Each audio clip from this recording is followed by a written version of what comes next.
Yo, what's up, everybody?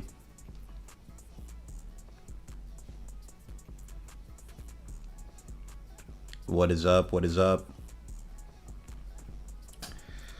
How's everybody doing today on this nice Thursday afternoon? Suki, what's up? Bromus, what's up? JB, what's up? HB, Tayshawn, Immortal, Cosmic. How's everybody doing today, bro? Andre, Dubby, Inverse, lunch break, nice. What is up, everybody? What is up? What is up? How's everybody's day going? How is everybody's day going? Enjoying your lunch breaks, enjoying the morning so far. Soul King, how you doing? G-Bat, how's everybody doing?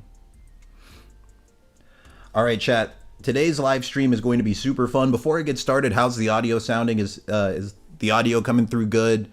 Is the music like sounding well? Like, can you hear the music and stuff? Is everything good? It should be. It should. Good. All right. Good. All right, chat.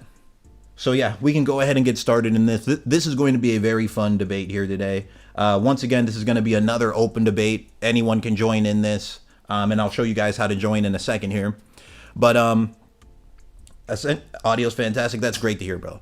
Perfect. Okay, so yeah, essentially, let's just go ahead and get started. So, JB said he cannot hear the music. Wait, can no one hear? Can people not hear the music? Really, you can't hear the music? Hold on. Let me listen to this on my phone. I said audio's fantastic. Oh yeah. One of the songs is like quieter than the others. Hold up. Okay, here I can turn the music up just a small tad. I'll turn the music up just a small tad. Give me 1 second. I got a backup picture. It's is it this thing?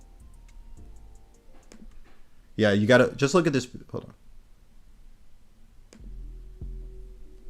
Let me turn up this music.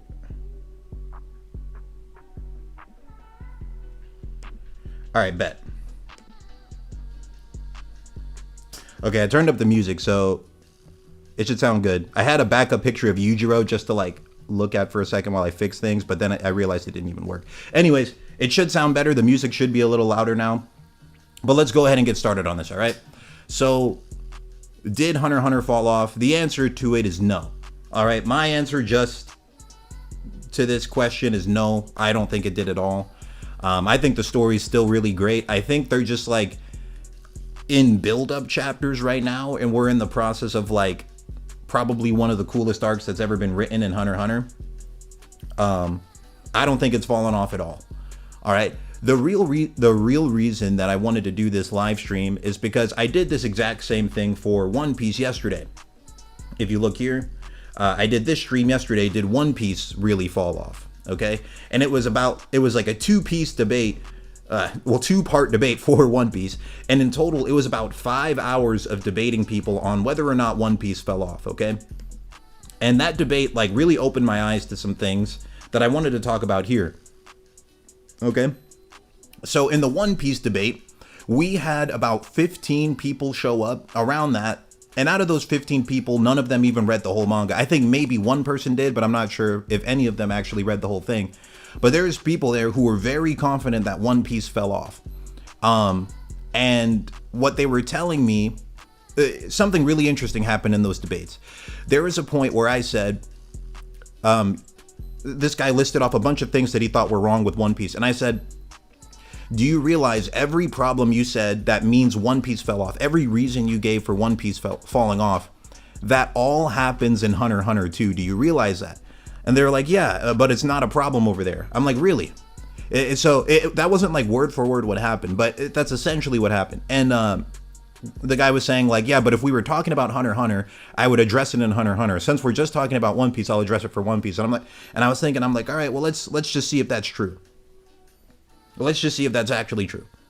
So like what I did, I listened to the whole debate last night, and then I was listening to it this morning, and I wrote down every complaint that people gave for One Piece.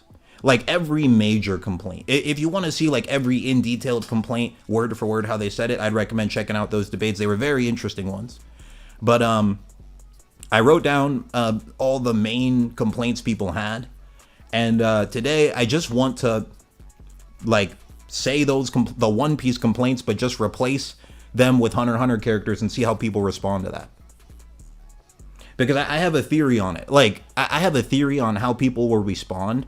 But, like, the big thing I just wanted to, like, see is why is it that people had a problem with it for One Piece, but with Hunter x Hunter, it's just magically not a problem if the exact same thing happens.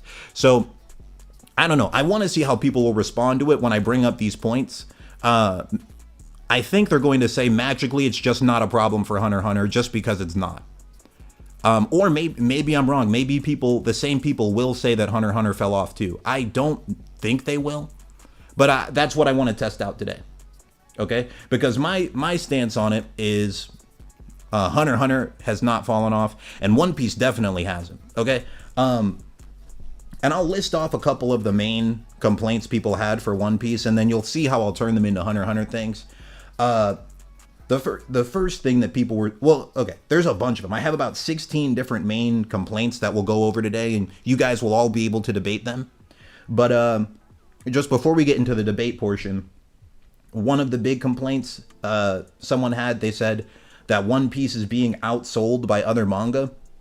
I looked that up, and that's actually not true at all. Like, one of the complaints they had was that it just actually cannot compete with new gen manga at all. So I just Googled it. I Googled what were last year's like top 10 manga sales, and One Piece was number 2.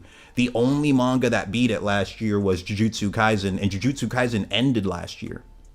So, like out of 7 different new gen manga, it beat, wait, hold on, let me count again. 1, 2, 3, 4, 5, 6, 7, 8. Out of 8 different new gen manga, it beat 7 of them.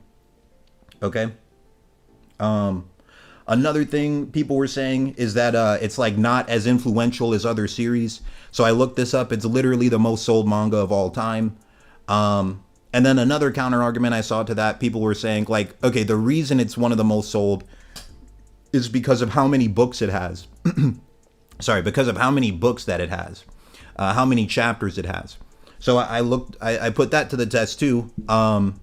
Hajime no Ippo, that's this top stat up here. Hajime no Ippo has more chapters than One Piece. It has 200 more chapters than One Piece has, and it doesn't even have a fifth of the sales. It has about 1/5 as many sales. It has 200 more chapters. JoJo's Bizarre Adventure has about 1,000 chapters as well, and it has around a fifth of the sales One Piece has. One Piece has also surpassed Dragon Ball. It surpassed literally everything. So those were just 2 like really easy ones I wanted to get through. But now we can start talking about like how it compares to like Hunter x Hunter, right? So let me start listing off like some of the big main complaints people were having.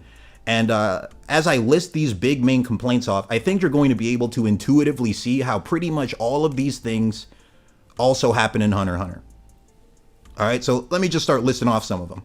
And then we'll get into the debate portion where you guys can like openly debate with me, all right?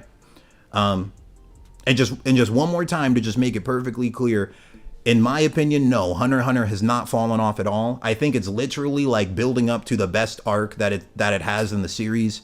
I don't think Hunter x Hunter has fallen off at all. I think it's still like very solidly Hunter x Hunter.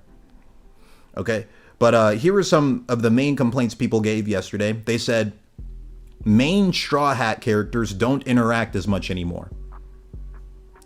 So, I mean, I could very easily say Gon, Leorio, Kurapika, and Killua don't interact much anymore. Another one is Straw Hats are too special. They're like the chosen ones. Meanwhile, in Hunter x Hunter, Gon and Killua are literally like the 2 most talented beings like that are human. Like Gon has bottomless potential. Killua's borderline a Gary Sue with how insane he is. A third thing, slow pacing. We've literally, the past 50 chapters of in Hunter x Hunter have just been build-up chapters. Okay, like what I'm doing right here, I'm just listing off all of the things people were saying about One Piece, and I'm just making you realize you can say the exact same thing about Hunter x Hunter, and then we're going to debate this. Okay, just making that clear. So yeah, a third big thing people kept saying is that There's slow pacing. There's a lot of things that get talked about that don't need attention. You could tell the story in half as many chapters. The past 50 chapters, okay, that was what they said for One Piece, right? Meanwhile, in Hunter x Hunter, the past 50 chapters have been just setup chapters. All right. And yeah, I went over a lot of moments feel like filler. That was another thing. A lot of moments feel like filler. A lot of the Succession War, people don't even read. A lot of people just skip it. And then we went over the being outsold one. The Straw Hats don't get enough screen time other than Luffy, Zoro, and Sanji. I could very easily say, like, out of Gon, Killua, Kurapika, Leorio, and Kurapika have gotten very little screen time the whole manga. I can make that argument. They said another one is, if Usopp died, I wouldn't care. If Usopp died now, I wouldn't care. I don't know. I don't know if that one really has a one-to-one equivalent in Hunter x Hunter. Some people, maybe you could say Leorio. Not enough choreography in the fights. Some of the Hunter x Hunter fights in the manga are like not that great, bro. To be honest, when you're looking at them, they're like, the art is not that good in a lot of the Hunter x Hunter fights in the manga. A lot of stuff Oda set up in Wano, he didn't follow through with it. There's a few things like that in Hunter x Hunter, like I don't think it's as big though. Like Gyro. I don't know. Will that ever get followed up on, Gyro? And Gon stated he wanted to become a great hunter. That never really happened either. Couple different things. Yeah. Oh, and then these last two. Yeah, there's a couple other, but I'll talk about them in the debates. But here are two. I could do three more. All right. Another one is Big Mom in One Piece is a plot device. A Hunter x Hunter equivalent, I could say Aluka is like a plot device. Another one is a lot of okay, let me go to this panel right here. This one kind of perfectly explains it. This is what people said about One Piece. They said a lot of side characters in Wano that no one cares about. These two people on the left-hand panel, chat, does anyone know who they are?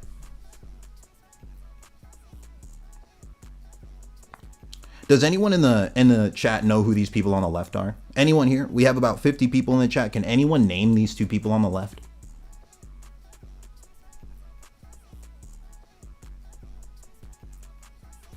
Can anyone, I'm just going to wait a second. Can anyone in the chat name these two people on the left?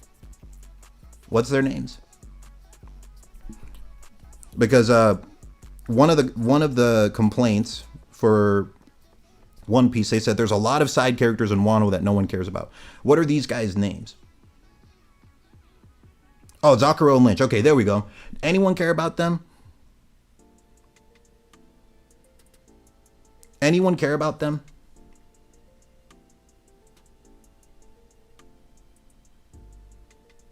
Anybody care about these guys? Okay. So I think you guys are starting to get the point that like pretty much every complaint people were making about One Piece, and they like people weren't just making these as complaints. They were saying One Piece fell off because of this. All the reasons I've listed right now. These were the reasons why they said One Piece fell off. Oh, and then here's the last one I just wanted to point out. This was like one of the last big reasons. One of the last big reasons people said One Piece fell off. They said the panels are too crowded now. Does anyone anyone want to take a look at the page on the right? This is something a couple people said. This is something a couple people said. They said one of the reasons One Piece has fallen off in post time skip is because the panels are too crowded. Anyone want to take a look at this panel on the right, bro? The chat's looking real quiet right now. Anyone want to say anything about this? I mean, I didn't even look hard to find a panel that looks like this, bro. I literally just like clicked a random chapter in the Succession War, clicked on a random page, and it looked like this. Anyone want to say anything about that? I'm looking at the chat. No one's saying anything. Chat, can you hear me? Am I mute? Is anyone going to say anything? Because people were saying that this was a reason why One Piece fell off. Anyone? All right. So let's just go ahead and have an open debate on this, all right? Because the big thing that I wanted to point out is that, like, we debated this for like 5 hours yesterday. And I recommend, like, you guys go check out those debates. I think they were actually some of the most interesting debates that we've had on the channel so far. But the conclusion I came to was, when it comes to One Piece at least, the overall vibe I got is that people just dislike One Piece because it's so popular. They didn't really have deep, meaningful reasons for disliking it. Because everything they listed off was also in Hunter x Hunter, and they don't have a problem with it there.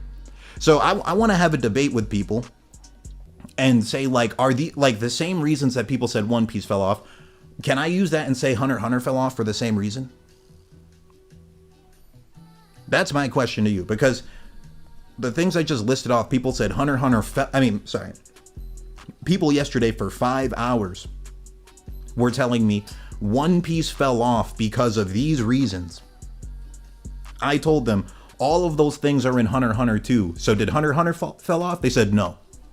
And I want to debate why. Why is that? Why is it that, like, if this can happen in One Piece and you think One Piece fell off, but if it happens in Hunter x Hunter, it's completely fine. So I want to debate that. Like, just to make it crystal clear before the debates start, I do not think Hunter x Hunter fell off. I think Hunter x Hunter is great. One Piece clearly hasn't fallen off. It's actually doing better than it's ever done. It's like crushing records, right? I just want to see if there's some consistency here. Like, and if there isn't, I want to understand why there isn't consistency. So let's have an open debate here. So just like always, here's how you hop in the debate. I'll show you guys right now. Let's say you go to my channel, right? Like, you're on my channel. You go from my channel here, then you click on posts, and then you scroll down. This was like the link that I used for the One Piece debate yesterday, but it still works. You click on this comment, and then you click on the top comment right here, and then we can have this debate, all right?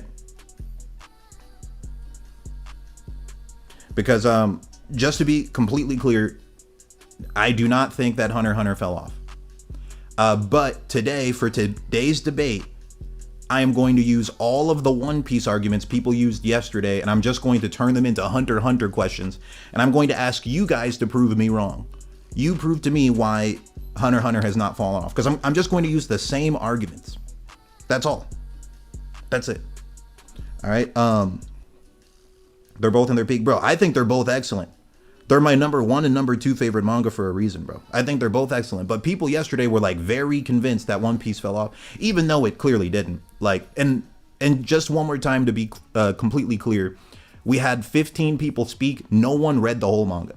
I was the only one there who read the whole manga. So that's maybe one person did. I'm not even sure. But everyone who had a complaint didn't even read the whole thing. So yeah, that's also something that should preface it. But these guys were like really convinced One Piece fell off. So I want to see, like, if the same logic applies to Hunter x Hunter. I'm just going to use the exact same arguments, and I just want to see what people will say. So let's hop over to the Discord.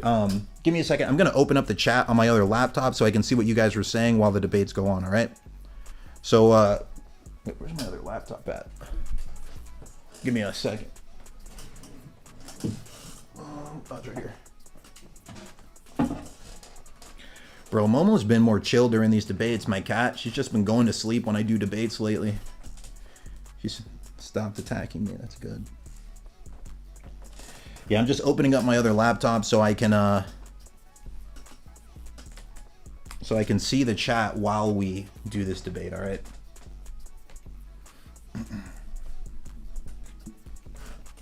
Just give me a second. You said which channel for Discord? Let me go and hop in there. It'll probably be Discord voice chat 1. Here, let me get this. How about this panel of Hisoka and Chrollo can be on them? Can be what we mainly focus on here. All right. And yeah, just for everyone who's just hopping in, no, in my opinion, Hunter x Hunter has not fallen off. I think Hunter x Hunter is excellent. I think we're just in the build-up segments of the best arc in the manga so far. But just as a thought experiment, I'm using all of the same arguments people used for One Piece falling off yesterday. I'm just using all those same arguments in a Hunter x Hunter form just to see, like, if there's consistency. You know? It's kind of a thought experiment stream. All right, chat, I got it open. So let me go on to Discord. I'm hopping over there right now, and we can start these debates, okay? And yeah, like, I know there's gonna be people who hop in here as I'm in the middle of the debate. Like, just this whole stream, I'm really like kind of playing devil's advocate. I myself don't think Hunter x Hunter fell off. I'm just going to be using the same debate points people used yesterday. That's all. So if people hop in and they're like cooking me in the comments, someone please let them know. Like, that's all I'm doing. I don't think Hunter x Hunter fell off. I'm just using the debate points people used yesterday. That's all I'm doing. Okay. So I'm about to hop in the Discord now. Let's see what we got here.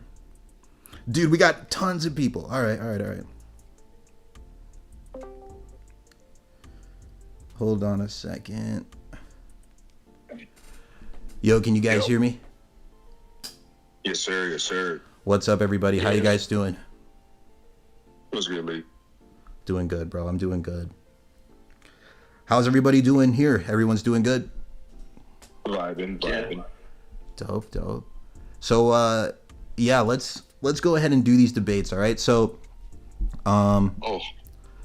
yeah, like I said, bro, I don't think Hunter x Hunter fell off. I'm legit just playing devil's advocate. I'm trying to use all the points people used yesterday. And I just want to see if people think if it's the same, all right? So let's have Wave Dash go first. Complex, Complex, could you go on mute, please, bro? Oh, all right. Sorry, but yeah. All right, so Wave Dash, what do you think about Hunter x Hunter? Do you think Hunter x Hunter fell off, bro? Personally, I think it's still one of the best manga for any stories. The only metric where you could even argue it fell off is on like the mathematical aspect. I bet if I were to look on like Google Trends or something like that, Hunter x Hunter has probably not fared too great lately, or really the last like 10 years, if not more, unfortunately. Because, people just got no content about it. People don't search it up probably as much as they used to, or, look at videos as much as they used to, or anything like that about the series. A lot of people don't even know about the manga of Hunter x Hunter, or the majority of the fan base know about it but don't want to read it. So it's like, that's the only metric where I could technically argue it probably fell off.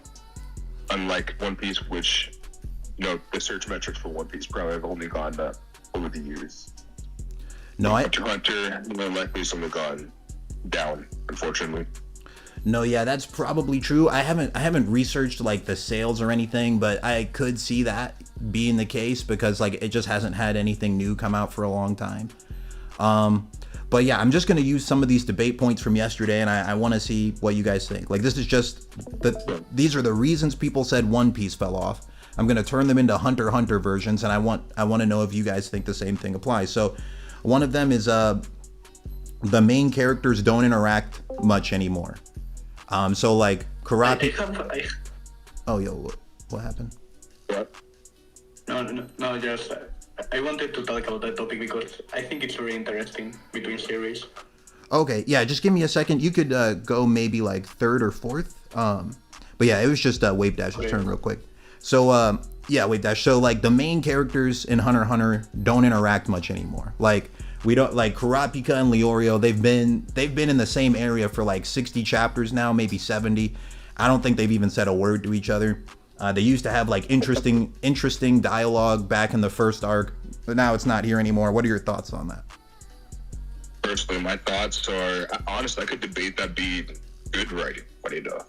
When the characters have their own worlds and the world is rather expanded upon and they have their own things going on, they're adults and shit, like they're not going to be hanging around each other all day 24/7 like it's like a Pokemon show or something, I feel like when you have characters who can accomplish things without being on screen and so write it to where it's believable and still have some complexities or can make you ask questions, I think that's good writing. Personally, I think that can benefit a book or a manga a lot.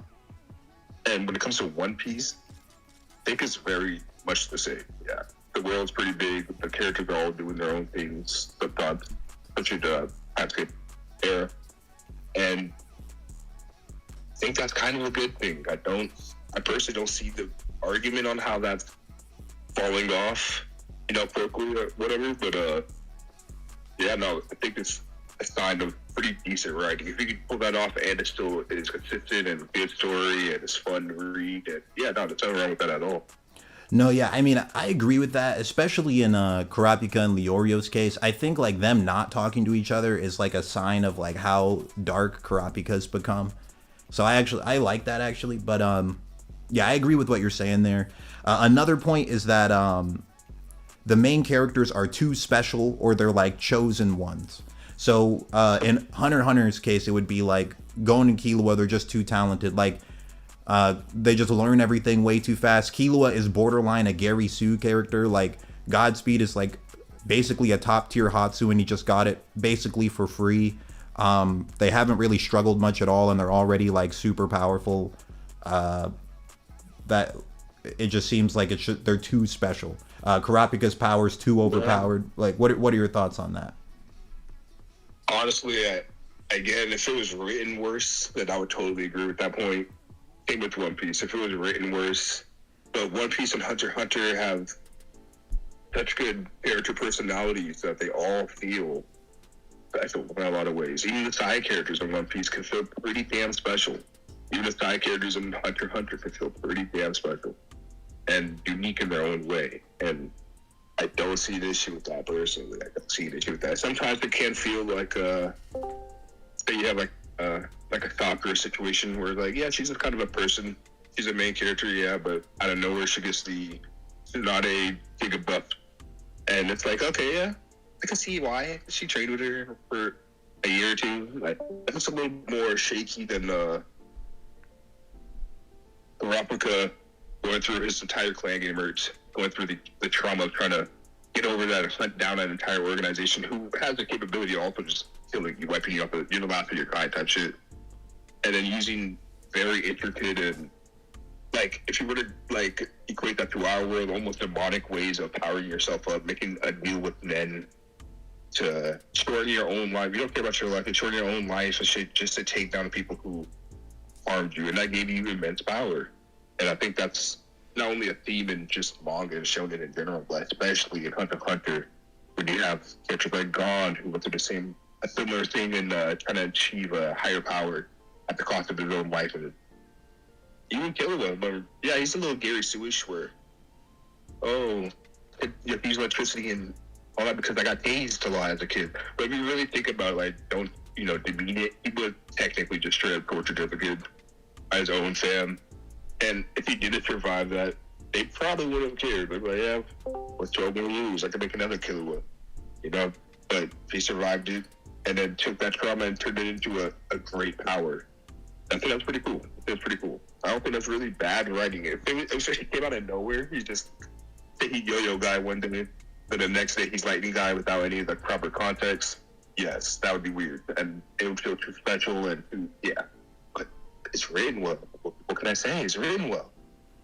No, yeah, I mean, I pretty much agree with you on everything you're saying. Let me try and get someone else to go, because I'm pretty much just 100% agreeing with you on everything.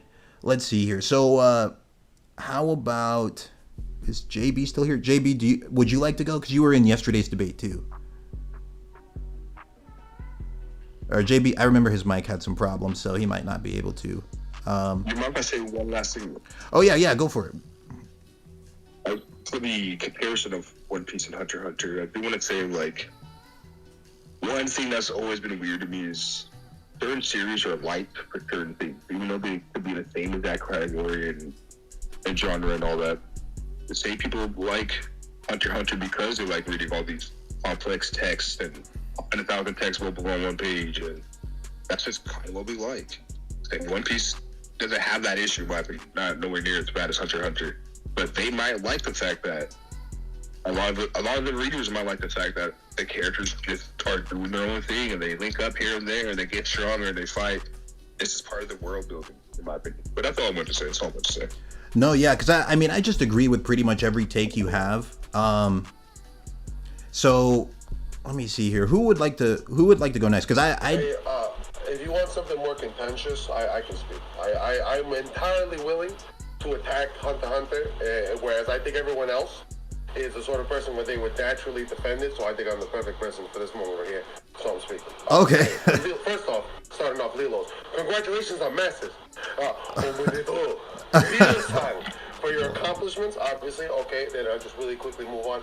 Okay, so I do not think it's necessarily a problem that we do have things like Gary Sues and things like that in Hunter x Hunter, but I think it speaks to the greater problem in manga, and that's that there are a lot of tropes and stereotypes and predictable decisions they make along the process because of things like editors and all this other stuff. And so I think that a lot of people are losing track of the ball in this, and they think like, oh, well, it's these factors that I find predictable that make something bad. But also, they think like the straightforwardly how I was told the story is what decides it's good. For example, without being disagreeable, right? Taigetsu says, well, Kilo was tortured and he did recover, and so that's Gary Suish, and that's not even the problem.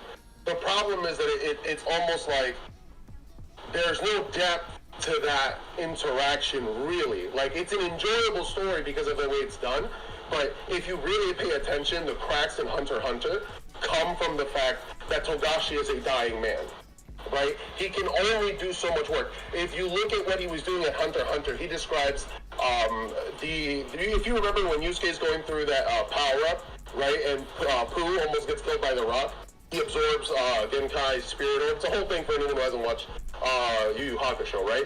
And there's this moment where Yusuke is not able to move, and Pooh is a representation of his soul, right, that is about to die, right? So Yusuke says, oh, I'm such a loser, I can't even save myself. I gotta see my spiritual self get murked in front of me. What kind of shit is this? But what we don't know is Togashi was actually writing himself as a self-insert for Yusuke. And Yusuke is represented in some symbolic form by Pooh. And Yusuke is actually Togashi because he was going through incredible physical pain while he was writing that. And so I think that there's like context and things you can consider and like enlightened conversation we can have about these. But once we start saying like, well, you know what? King was electroshocked, so that makes him a bad character. Or, well, you know what? He recovered from being electroshocked, and therefore he is a good character. And instead, we can kind of talk about the context behind these things. And there are reasons for why Hunter x Hunter is bad. We will never see, let's be honest, we are never going to see Jiro again. Yito is gone. That motherfucker never coming back. Milk, Dad, whole story, gone. Never going to see him, right? And on top of that, Togashi even said, damn, it would have been sick if they done spoke to each other. But they did it. All right, and that's it. We're never going to hear from that again. That's it. So I don't think the problem is that, well, Karapika doesn't hit up Leorio for milk anymore. I'm like, he doesn't need to have milkshakes after school no more. No, I hear you, man. Like, because you're saying, like, so you're saying, like, the problems that are in Hunter x Hunter and, like, his other works, too, they come from, like, Togashi being sick. Like, that's something that's been throughout all of his work, really. And you're saying there are, like, some actual problems, like the Jiro timeline, probably, like, that whole plot line probably isn't actually going to turn into... We might not even see Parison's Chimera Ants. Like, think about it. What if Togashi's running through, right? The editor's like, yo, brother, you don't got time for this. You don't got time to draw this. So he goes... well, Parison sends them dudes over there, and Botobai and his homies take them out. They're all done. They all got dealt with immediately. That could definitely happen because Togashi does not have the ability to do so. And I talk about this in the chat all the time, but it's never gotten the topic of discussion. So since I'm here, I will do that. A lot of people say, well, just pass the ball to his wife. Problem is, she's old, has arthritis, and was in her own right a goat. She can't play the game anymore. You know how you got to get somebody else to do it, or he's got to write a book, brother. And he himself said he is Yusuke. Do you think Yusuke would just give up? What if somebody went up to Yusuke and said, you know, Yusuke, you got to stop this whole thing, man. You got to find somewhere to play. No, he wouldn't. He'd be as old as Genkai, like, no, I'm going to do it. I don't care if it kills me. So really, you're asking a dog to be a horse. It's never going to happen. Togashi will never pass it on to anybody unless it's his dying wish, right? And even if we do, it will be inferior. So those are the problems with Hunter x Hunter. Like, we can see it. There are cracks all over it. But if you want to talk about, like, the backgrounds and shit like that, like, that is even really ultimately end up mattering because it's a complaining about the color in a painting. Really, we should be discussing about how the artist used the color to make art as opposed to just the fact that it's purple. Right? That's how I see people complaining. Like, there are things to complain about. And there are things to complain about One Piece too, but One Piece is genuinely in my opinion, like probably the best or one of the best. I don't even like One Piece. And I would say One Piece is probably the best of all time. But I think for the most part, people who read, watch anime and read manga, they don't go into the deep pits. There are a lot of really good deep shit in there. Y'all gotta improve your bag. I'm gonna throw Akumetsu out there. I'm gonna shut the fuck up there is. But Akumetsu is sick, and he kills corrupt politicians. Alright, I'm out.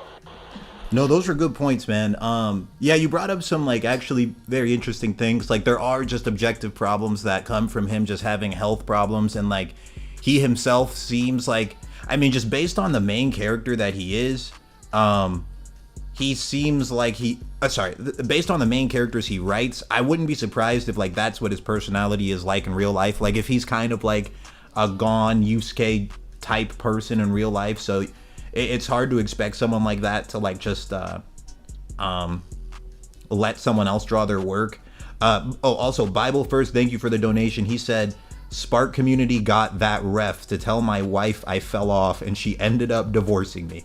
That's pretty wild, man. I'm sorry to thanks for the donation, man.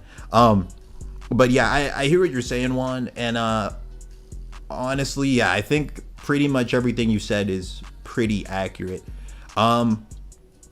So you said that was all you wanted to share for now. So I could go to the next person then. How about I don't know, who should go next? Like I got in here and everyone was already in here, so does anyone know like the order in which people got in here?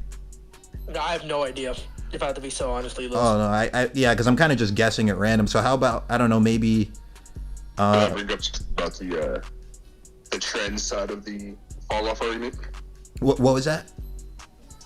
Can I bring up something about the trending side of the fall off argument, where we're talking about like people searching these and actually watching anything? Oh yeah, sure. Things. Sure, yeah. Mm-hmm. So my heart just dropped. I ain't gonna lie to you, man. Hunter x Hunter's statistics are kind of horrible. Which one is? Which one is? Hunter x Hunter's. They're like the Succession War arc?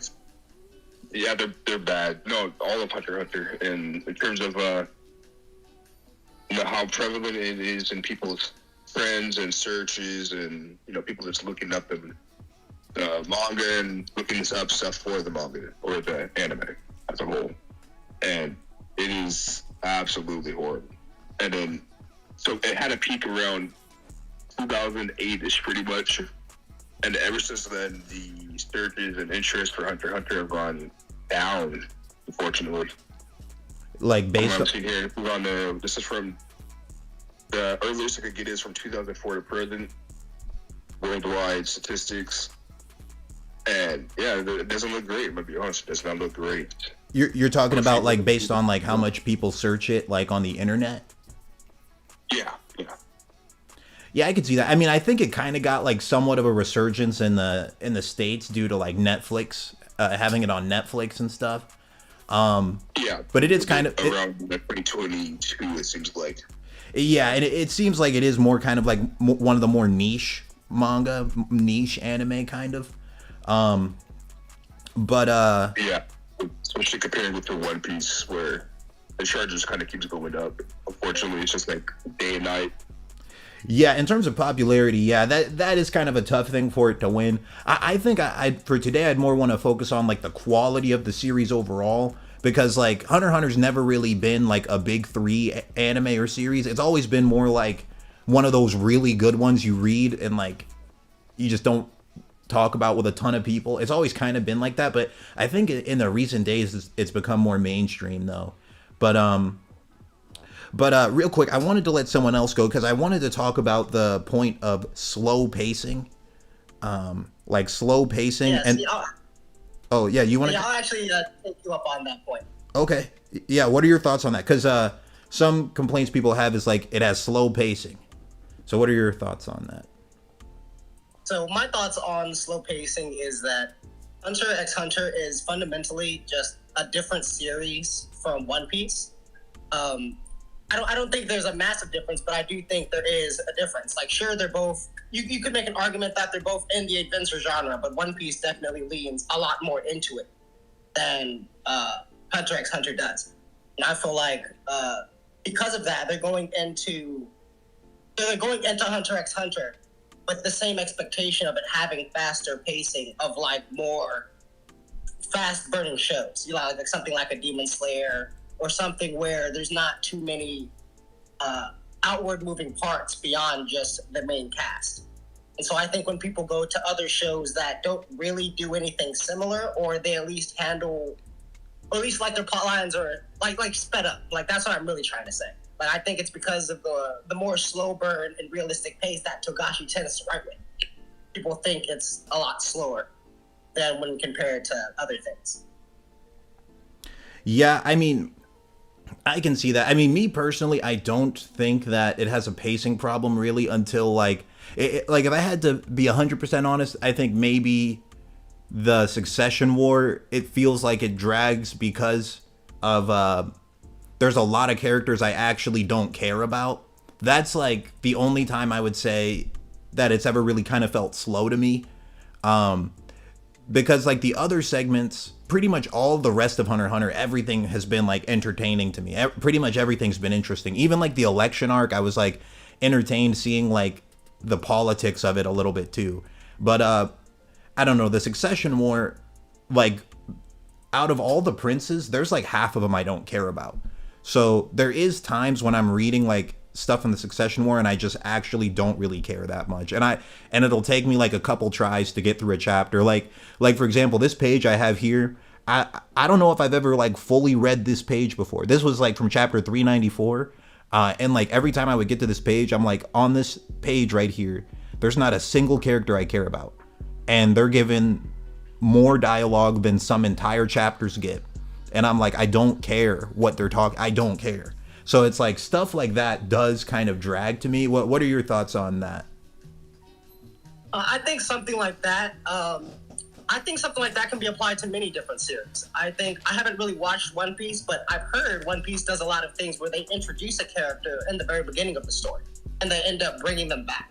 So I kind of think about it in a very similar vein to that, to where a lot of these characters are getting introduced to have some type of role, and we just really haven't gotten to that point to where they can become more relevant or where they can kind of pull everything in. As far as the like slow pacing, I don't know. I think people can definitely agree with you, but I definitely think it's like an acquired taste for sure. But I don't really think it's a bad thing.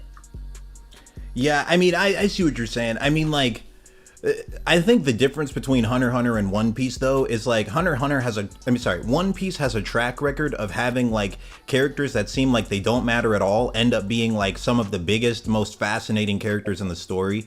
They have a track record of doing that. Like one of the best examples is Bon Clay. Like he's introduced as a complete joke in like the early hundreds, and like no one cares about him. And then around like chapter 500, he instantly became like almost everyone's like top 10 favorite character.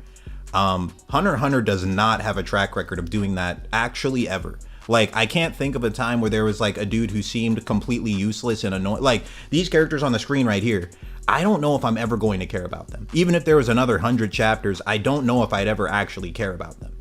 And I like me just thinking right now, I don't know if there's an example of where that's actually happened.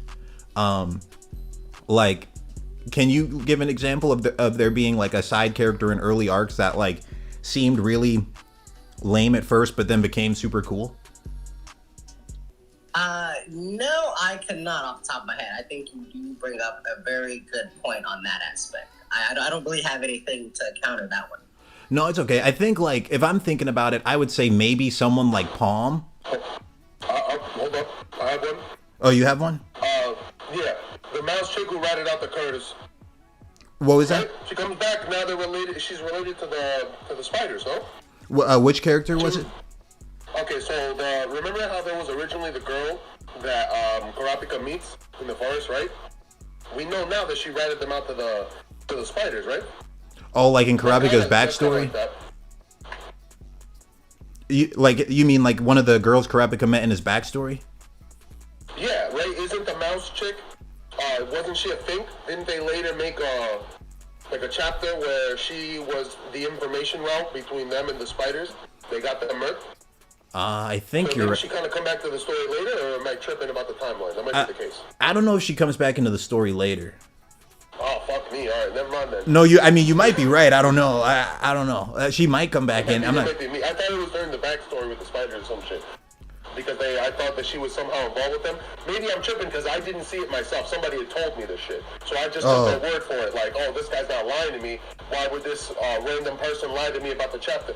So I just took the face of it and was like, yeah, maybe I misunderstood what they were saying. They may have thought that's what the Zodiac was, now thinking about it. I have no idea. I wouldn't know because I didn't double check. I just took their word for it. Oh no, you're good. I mean, I'm looking in the chat here. Something someone made me think of is Melioron. Lilo. Yes, Melior. I was literally just about to say that. I was gonna say Melioron and what's his name? Hanzo from the Hunter exams. How he's in the most recent, not the most recent chapters, but in the Succession War nowadays. I mess with him now that I know what his techniques are, but like he was just introduced really early on. No, yeah, That's that's true. an example. That's a good point. Yeah, Hans. I think Hanzo Melioron. Bisky, who was introduced as. What was that? Like, Bisky was also introduced as a random hunter. Bisky, yeah, I Like, guess so. At the But start of Weird Iceland, he's just. I guess so. But Bisky was like a main character from, like, she's like a main character of Greed Island. I guess I should have clarified that better. I guess I'm more speaking about like a side character that doesn't seem like a side character that seems lame in the beginning, but then like way later in the story they end up being really cool. So I think like the best things I've heard so far is like Melioron, Hanzo. Someone said Illumi when he was disguised. I guess that's kind of something, but I mean, I don't know if that. You could also use Poco too, but he kind of died. But Oh yeah, he was there for like a little bit. Yeah, Poco was all right. I guess it's just like, I think the difference is like with these characters in Hunter x Hunter, like when we're getting all these side characters, I'm not confident that I'm going to like them later. I think like I look at them now and I'm like, I don't care about them now, and I don't think I'm going to care about them later. And knowing Togashi, he legit might just kill all of them. So like those are all things I like think about when I'm seeing these guys give exposition dumps on like their personal life. I'm like, should I care about this at all? And that's kind of something that me personally, I notice I dislike about the Succession War is like the exposition dumps are so crazy from characters I don't care about. If they were coming from people like the Phantom Troop, that's interesting. But if it's from like random Prince number 15 and they're like the bodyguards of like, it's literally like we literally get exposition dumps from the bodyguards of like Prince number 4, and it's like, or Prince number 7, or like a random one, and just huge amounts of chapter space dedicated to that. Meanwhile, there's so many other interesting things I'd rather see. Like, I'd much rather that time go to just talking about Jing and Pariston having their like Light and L battle, or like show us what Kurapika's doing, you know, or Kurapika and Leorio. Like, we haven't even seen Leorio the whole Succession War.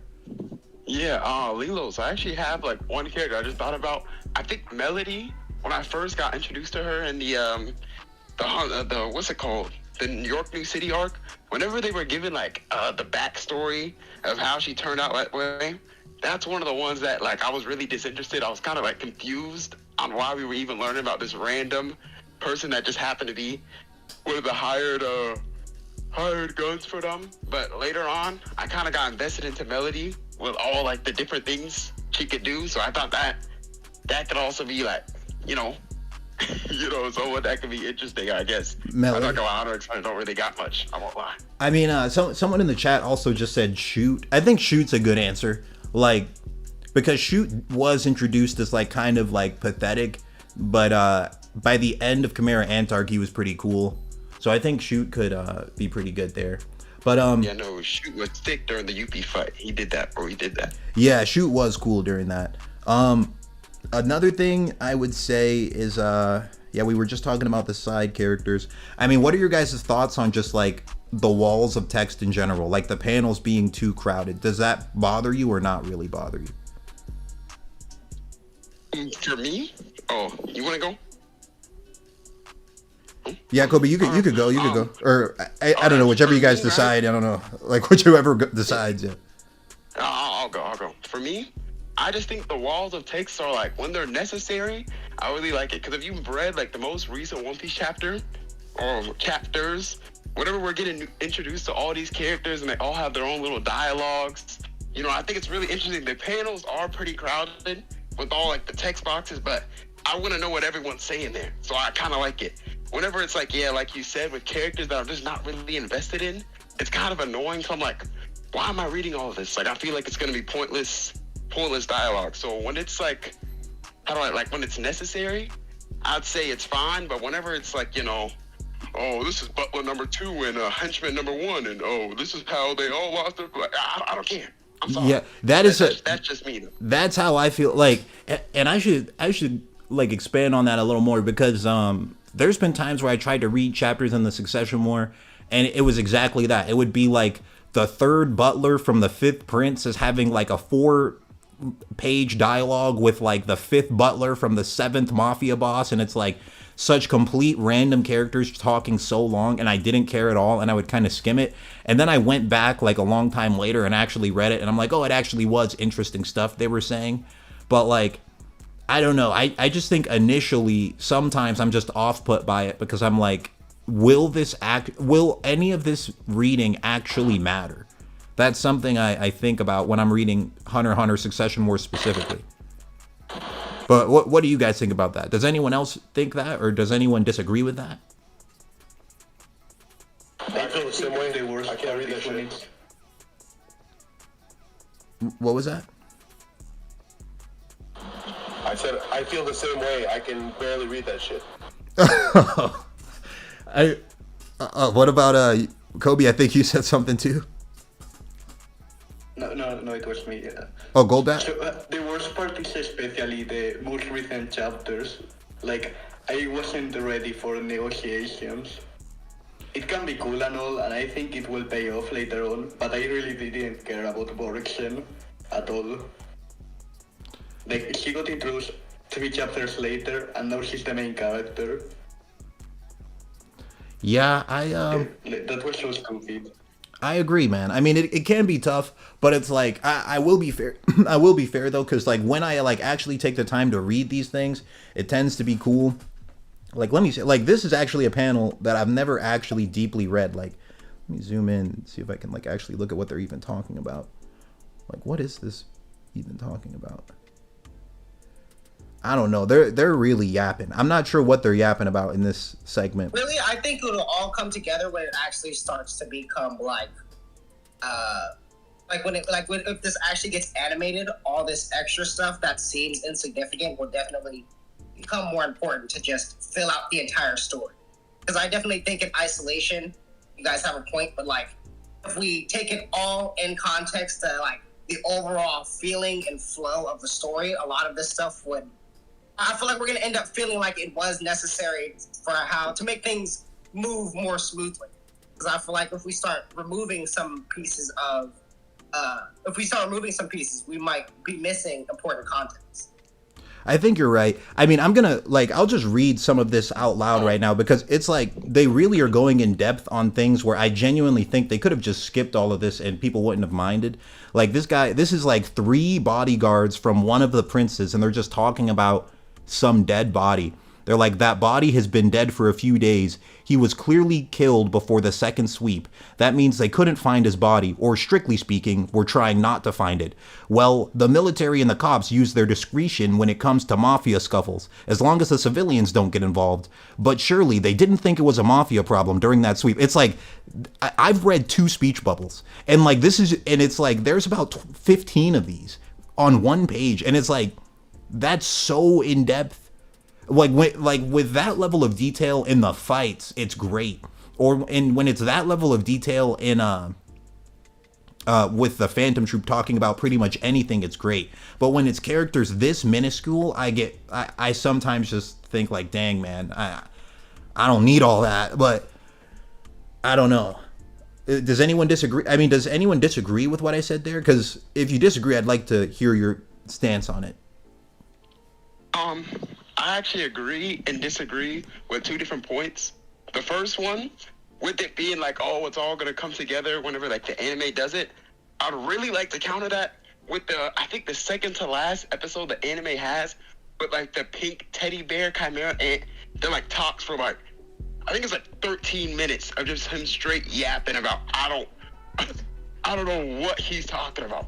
And he just starts speaking on completely nothing. Like, if you watch that episode, it's so hard to get through.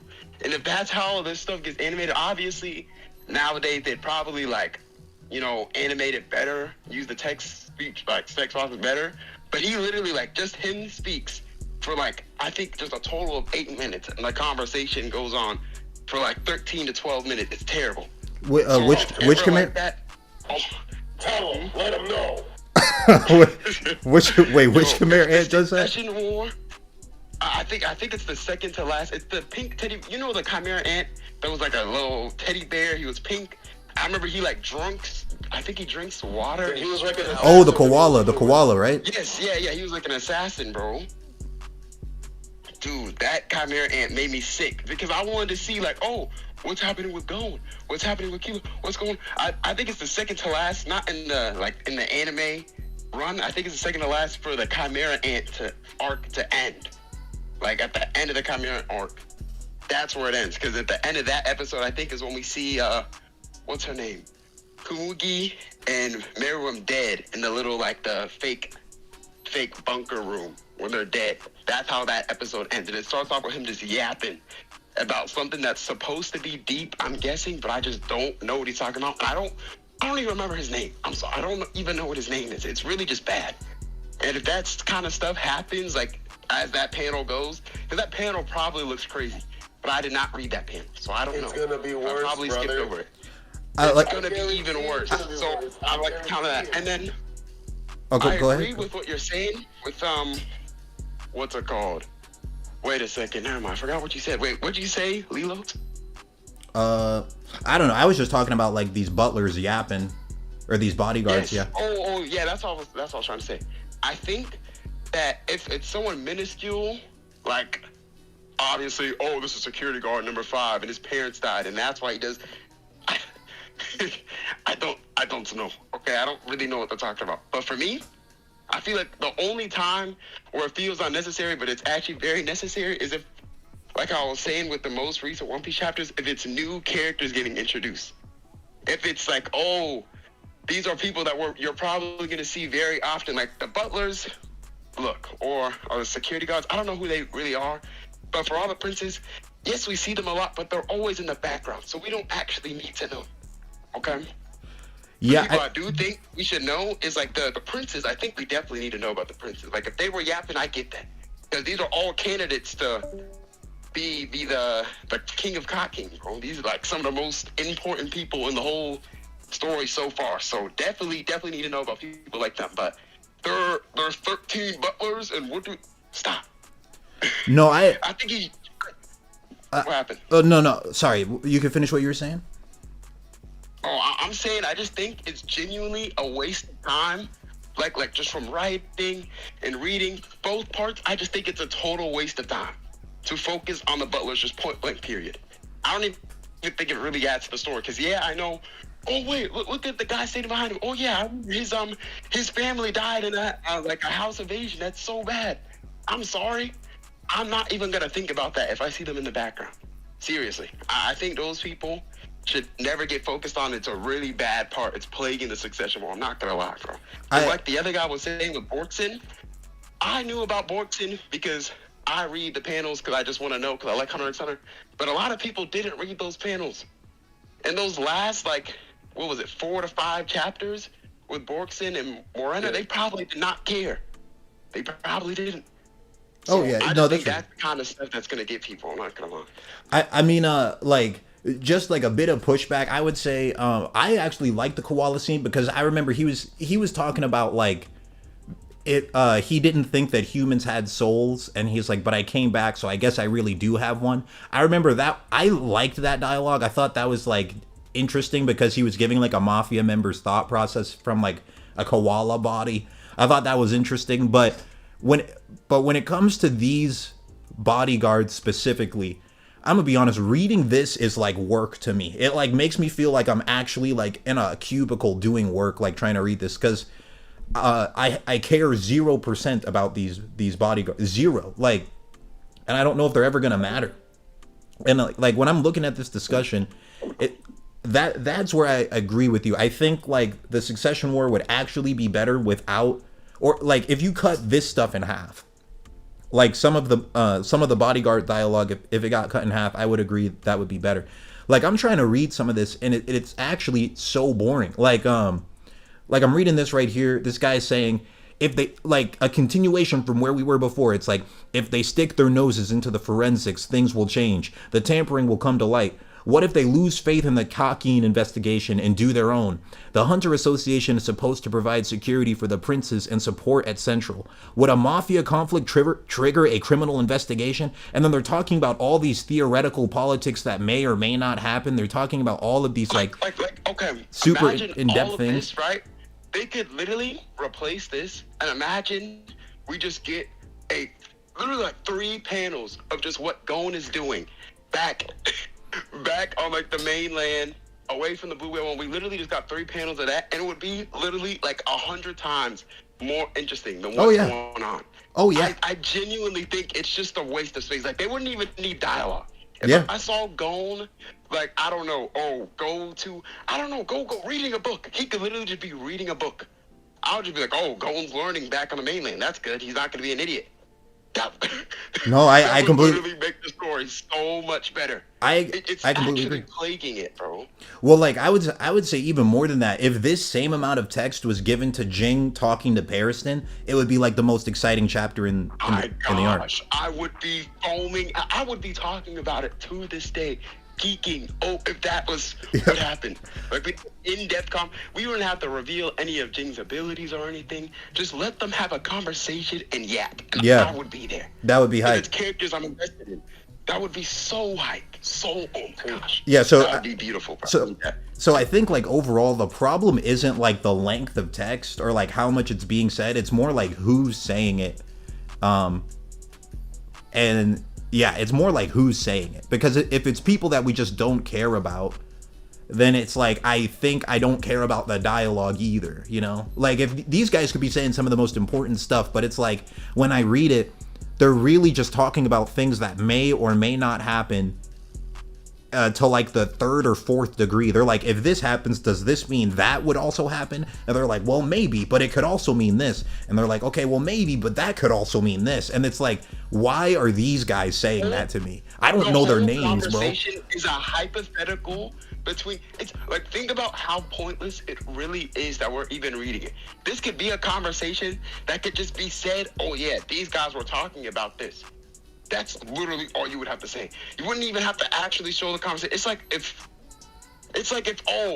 at York New City, we're seeing the bodyguards talk about the consequences of losing all of like the stolen goods. Like, oh, this could mess up the auction in this way. And imagine if this family got affected by this not being here. This could be so bad for this and this.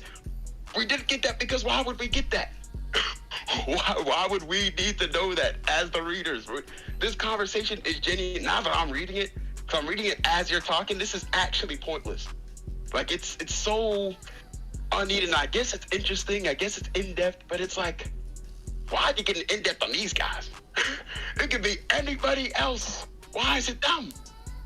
Yeah, I just think I think it's mostly who's saying it. Because, like, yes, if, like, Hisoka was saying this stuff, like, him just sitting there thinking it would be, like, suddenly very interesting. But I think it's just because it's these guys saying it.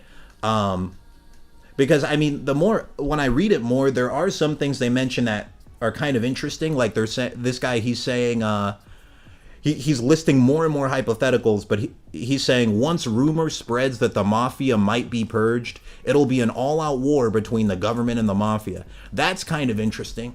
It's like, okay, so another war might happen during the Succession War, but it's like, will it though? That's just like another hypothetical thing. I don't know. It's just it's like such deep, detailed text from people that I don't know their names. Is there anyone who? What was that? I just want to say something real quick. I think, in a weird way, this reminds me of George R. R. Martin, right? But it works well because he's in a book, and you brought this up a lot, right? Because he's like, all these, like, well, could happen. I don't know. I guess we're gonna find out in 30 chapters. And the problem is, when you have to draw all that bullshit and your body's breaking down, you can't do that anymore. So you're just wasting. They're just wasting time yapping. When we need to get to the hands, because he doesn't have the energy to be doing this shit anymore. And I think that's the biggest mistake with the arc, really, is that he should have predicted that he was going to run out of steam and just done what what Kubo did with Bleach, where he's like, okay, they told me I gotta hurry the fuck up, I'm gonna just start skipping shit, like move this here, move that there. But like I said, I just think he's prideful.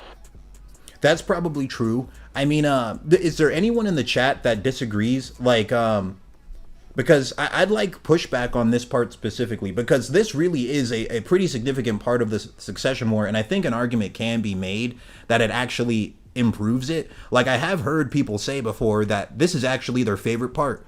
Like, I've heard some people say that, like, these detailed walls of text from, like, the side characters going in detail about, like, 4 or 5 hypotheticals. I've heard people say that's very interesting to them. Don't let them fool you, bro. I'm definitely Don't let them fool you. They're all cap. No way. Because I want to hear someone defend it. Because, like, if no one defends it, I can try and defend it. I think I could too. So I want someone to, like... See, I mean, I can try to defend it because I like the stuff. I think It's definitely interesting, and it adds to, like, the overall vibe of the Succession. And it makes it feel like an actual wide-spanning event where there actually is thousands of people and dozens of perspectives on something that's actually going on. It makes it feel like it makes it feel real in the sense that there are other characters who are having their own thought process and they're like seeing this stuff going on, just like Karapika is seeing stuff going on, just like, you know, Gene is seeing stuff going on in his section, just like Carolo is seeing stuff going on in his section. Like, it all makes it feel real. So there are other people doing other things. So it's not just like, oh, the story is only moving forward when this character is doing something. It's like, no, everyone's moving simultaneously. And any one of these things can be an important thing that moves the story forward. So you're saying, like, you like it because it's showing you that it's, like, not just about Karapika, not just about the Phantom Troop. It's like all these different princes and all of them, like, are being affected by it. Yeah, it's like because everything is, like, all together and, like, moving towards, like, one goal, I guess. It's like everything's under this singular idea, and so you can kind of express and kind of run through this idea. I just read something in the comments from he said, this arc would feel so much smaller if Karapika and Hisoka were explaining everything instead of these random people that are all in different occupations and positions and factions. What do you think about that? I don't think that's a good thing. I don't think having all the exposition simply come from one character makes it better.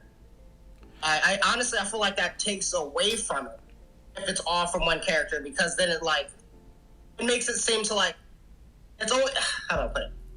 It makes it seem like the world only revolves around them if they're the only one thinking, coming up with, and, like, actually discussing these entire plans.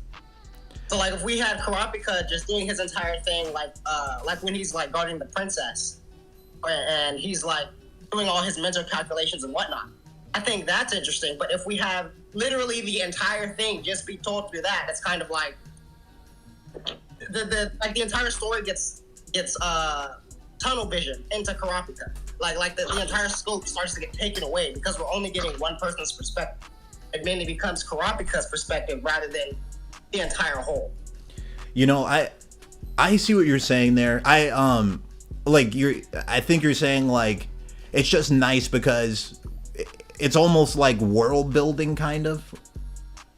Like, we're seeing just more of the world, kind of, by getting these other perspectives. Is that kind of what you're saying? Yeah, I definitely think that plays a part, for sure. I think having all these different characters just gives it more layers of depth. I definitely think that he's introducing too many characters, because I definitely don't disagree with that point. I think that might be something, yeah. Because I don't think we've ever had an arc where he's had this many characters all talking about stuff all at once. Yeah, because I like the idea of what he's trying to do. Like I see the vision, I definitely agree that I think it's just sidelined by just too many characters. Like if we just like halved the amount of princes and kept all the dialogue, it would feel a lot better because everyone else would just start to feel more important. Yeah, I see what you're saying. I do really like what Ya was saying though. I do really agree with him though. Like if this was all being said by like just the Phantom Troop and Hisoka, that would make this like way more exciting. Just because we already like those characters, you know? But like these dudes here, like when I look at them, I can tell like Togashi's trying to give them their own like quirks and personalities too. You can tell he's like trying to. But it's just so many of them that it's like I don't know any of their name. Like I'm looking at this page. I've read this chapter before. I don't know anyone's name on this page. Like actually anyone's. Oh, what was that? Someone say. Oh wait, Ya said the opposite. Oh wait, maybe Ya was being sarcastic. Oh, I think he was being sarcastic, but I actually agreed with his sarcastic take. Like, I really felt like it would be more interesting if it was all being said by just the Phantom Troop. But does anyone else like disagree with that? I think that also would make the arc a lot smaller. Yeah, I mean, I disagree. Oh, Triple Star, you too? Okay, so it was Gold and Triple Star. You both think so? So yeah, I want to hear your guys' take on that. Like, what's your guys' thoughts on like how we get walls of text from like these side characters that we don't. I don't know. I don't even know if we should care about them for real. I think the reason why Phantom Troop or Hisoka not telling the story because they don't know about royal families stuff. That's true. I mean, so like other people would have to get involved. At least some other people would. But yes. But I think like I don't know. There's just so like what I'm showing here in this one chapter. This isn't like a rare thing. This is happening like on a lot of the chapters. We get like exposition dumps from the. I think when I start to get a little bit tired of it is when it's the bodyguards of like one of the less important princes. That's when it starts to get like boring to read. Like it becomes more like a chore to read it for me. It might be important information, but it's like it kind of takes me a few tries to get through it because it's from like such a deep level of a side character that I'm like, dang man, I would have been all right if like I would have rather the prince themselves say it rather than like their bodyguards. Like this whole segment is just like the bodyguards of princes talking, and they're talking a lot. No, it's because it's the biggest event in the Hunter x Hunter anime we ever seen. You're saying like the Succession War is just like a very big deal? Yes, it's the biggest than previous events. I would like to counter that. I do not believe the Succession War is even near the biggest event. I'm not gonna lie. I think it's been inflated by like the chapters, how they've been going themselves. It's not as important as it's being like shown to be. I'm not gonna lie. Like I think actually. Oh, go ahead. Hold up. Sorry, Fusion. Were you gonna like reply to what Complex said? Yeah, I was gonna reply to what Complex said.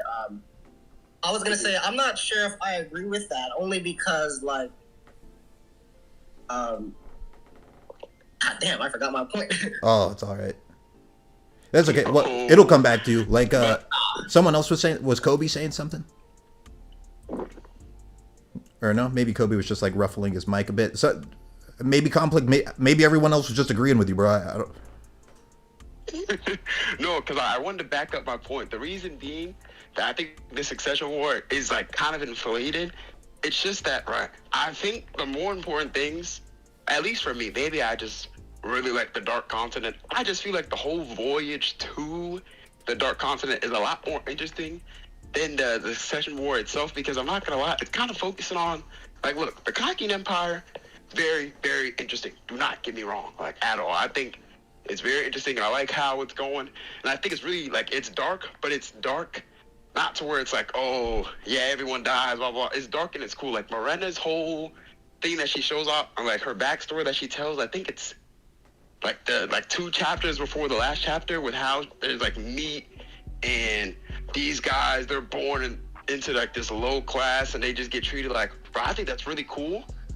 The only thing is, I feel like the only reason it feels like such a big arc is because how much detail is actually put into it, but not the actual event itself. Okay, I think the Succession War, I'm not gonna lie, if the Succession War happened and we didn't even know about it, it wouldn't really change much with the story. That's what I'm trying to get at. Okay. Oh yeah, you're right. The Dark You're Continent right. Voyage is extremely big. Like after this voyage, the story is going to be very different.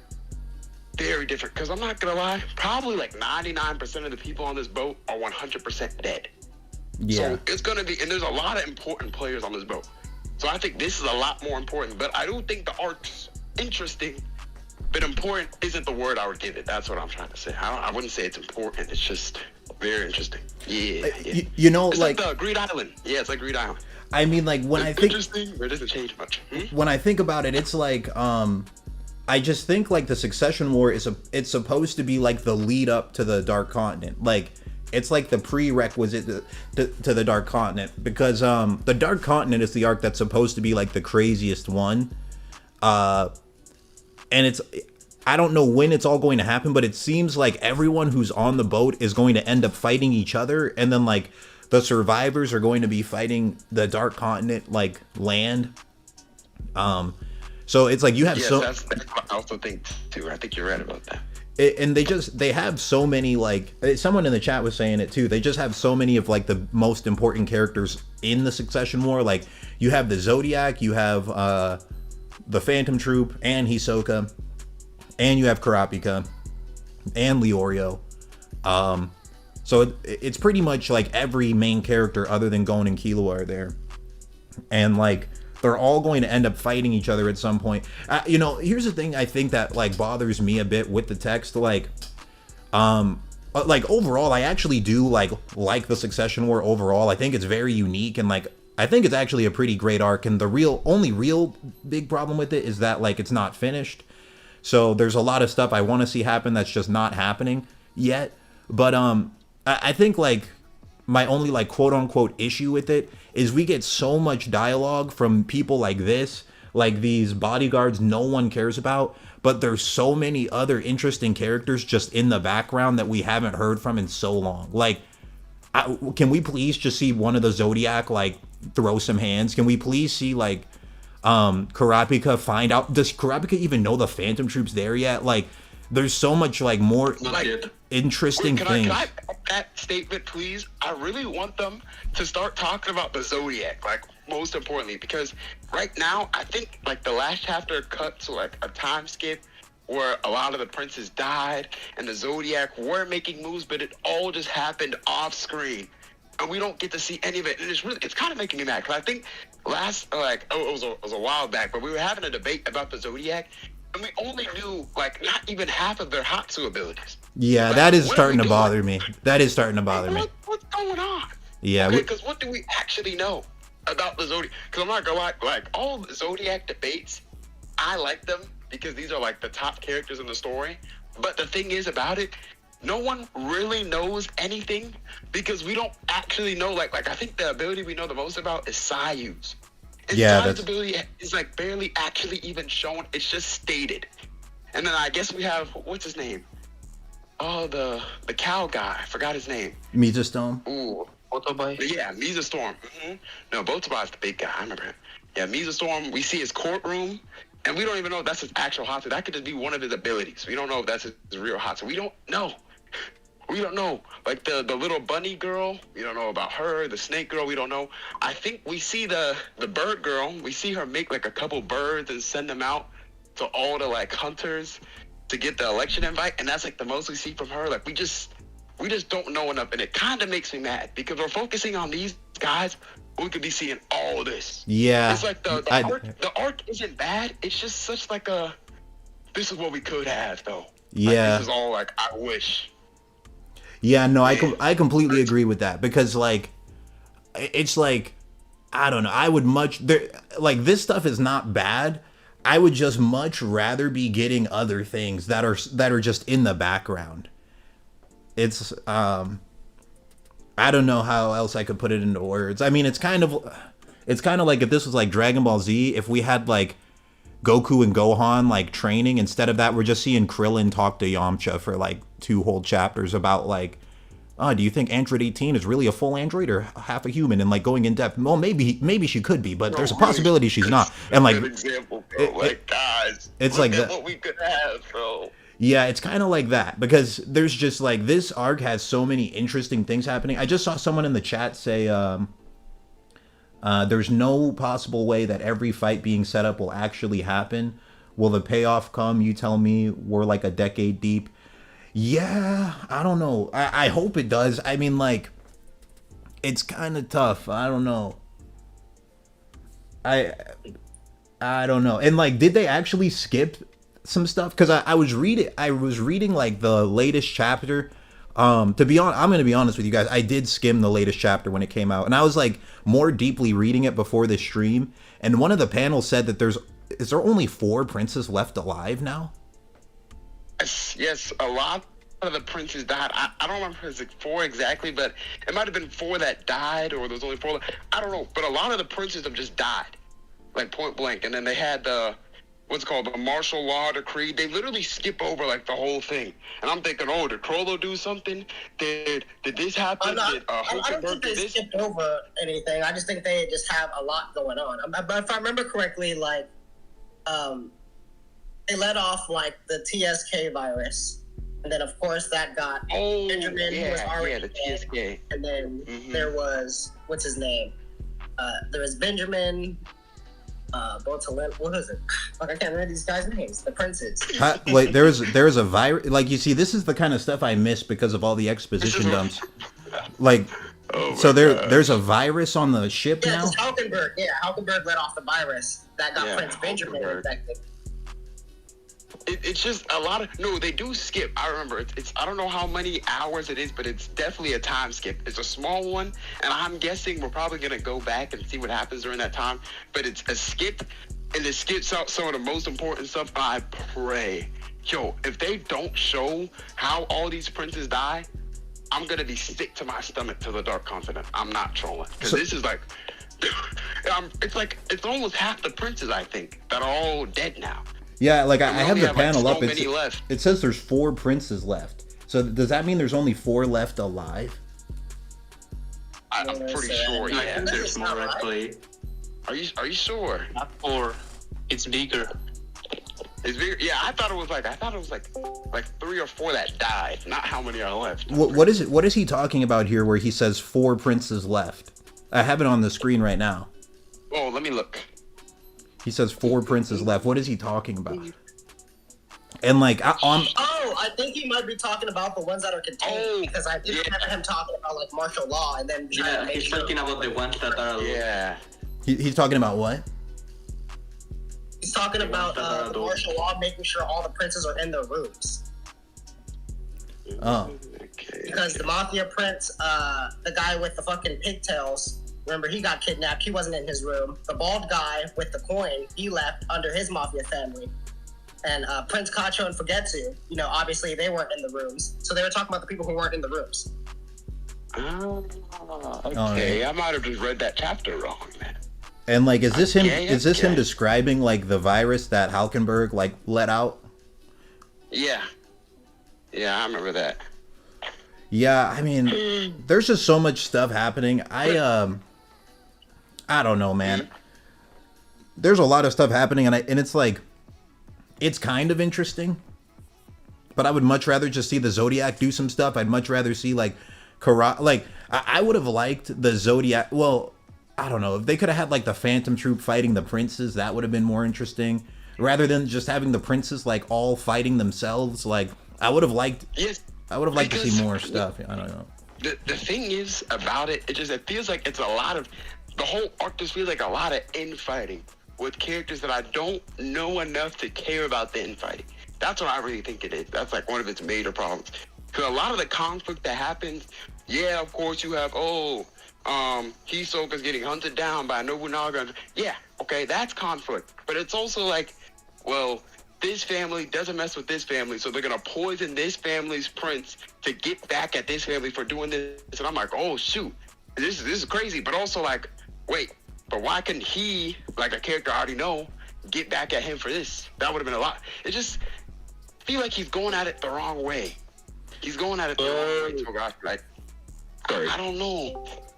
It's like I think maybe he's going at it this way, so all the characters that we do care about are saved for whenever they actually get to the Dark Continent after the Succession War, I'm guessing. But also, like, in doing it like this, it makes the chapters we're reading extremely, like, I just seem disinterested. I think that's just what it is. Like, I'm not really interested in all these characters. I mean, to be completely honest, out of all of the princes, the only ones I care about even a little bit are the fourth prince, and then this one, and that's it, really. No. That's me being straight up honest. Like, the rest of them they're not, like, interesting characters to me. I think, yeah. And then, honestly, the baby prince, I want the baby to survive just because it's a baby. Mm-hmm. But, like, yeah, it's a big... But, like, the fourth prince and then this one are the only two that have, like, interesting personalities to me. The rest of them, I don't care about, actually. Does anyone disagree with that? Like, what's his name? Stradnik? Yeah, you said the fourth prince. I want to see him make moves so badly. I just don't... Like, why can't we see him doing something? He has the most interesting, like, Nen relationship I've ever seen. His Nen is something different, and it's so cool. So cool. It could be like, oh, like how his ability works. What was it called? Parallel? I don't know. The ability where he, like, erases time, like Diablo or something. It's so cool. Yeah, he does have a cool... We don't get to see him use his ability to take out a prince or something. No. We see Hulkenberg use a virus to take out 5 princes. Hooray. Like what's the current topic right now? Well, right now, so like about Togashi selling.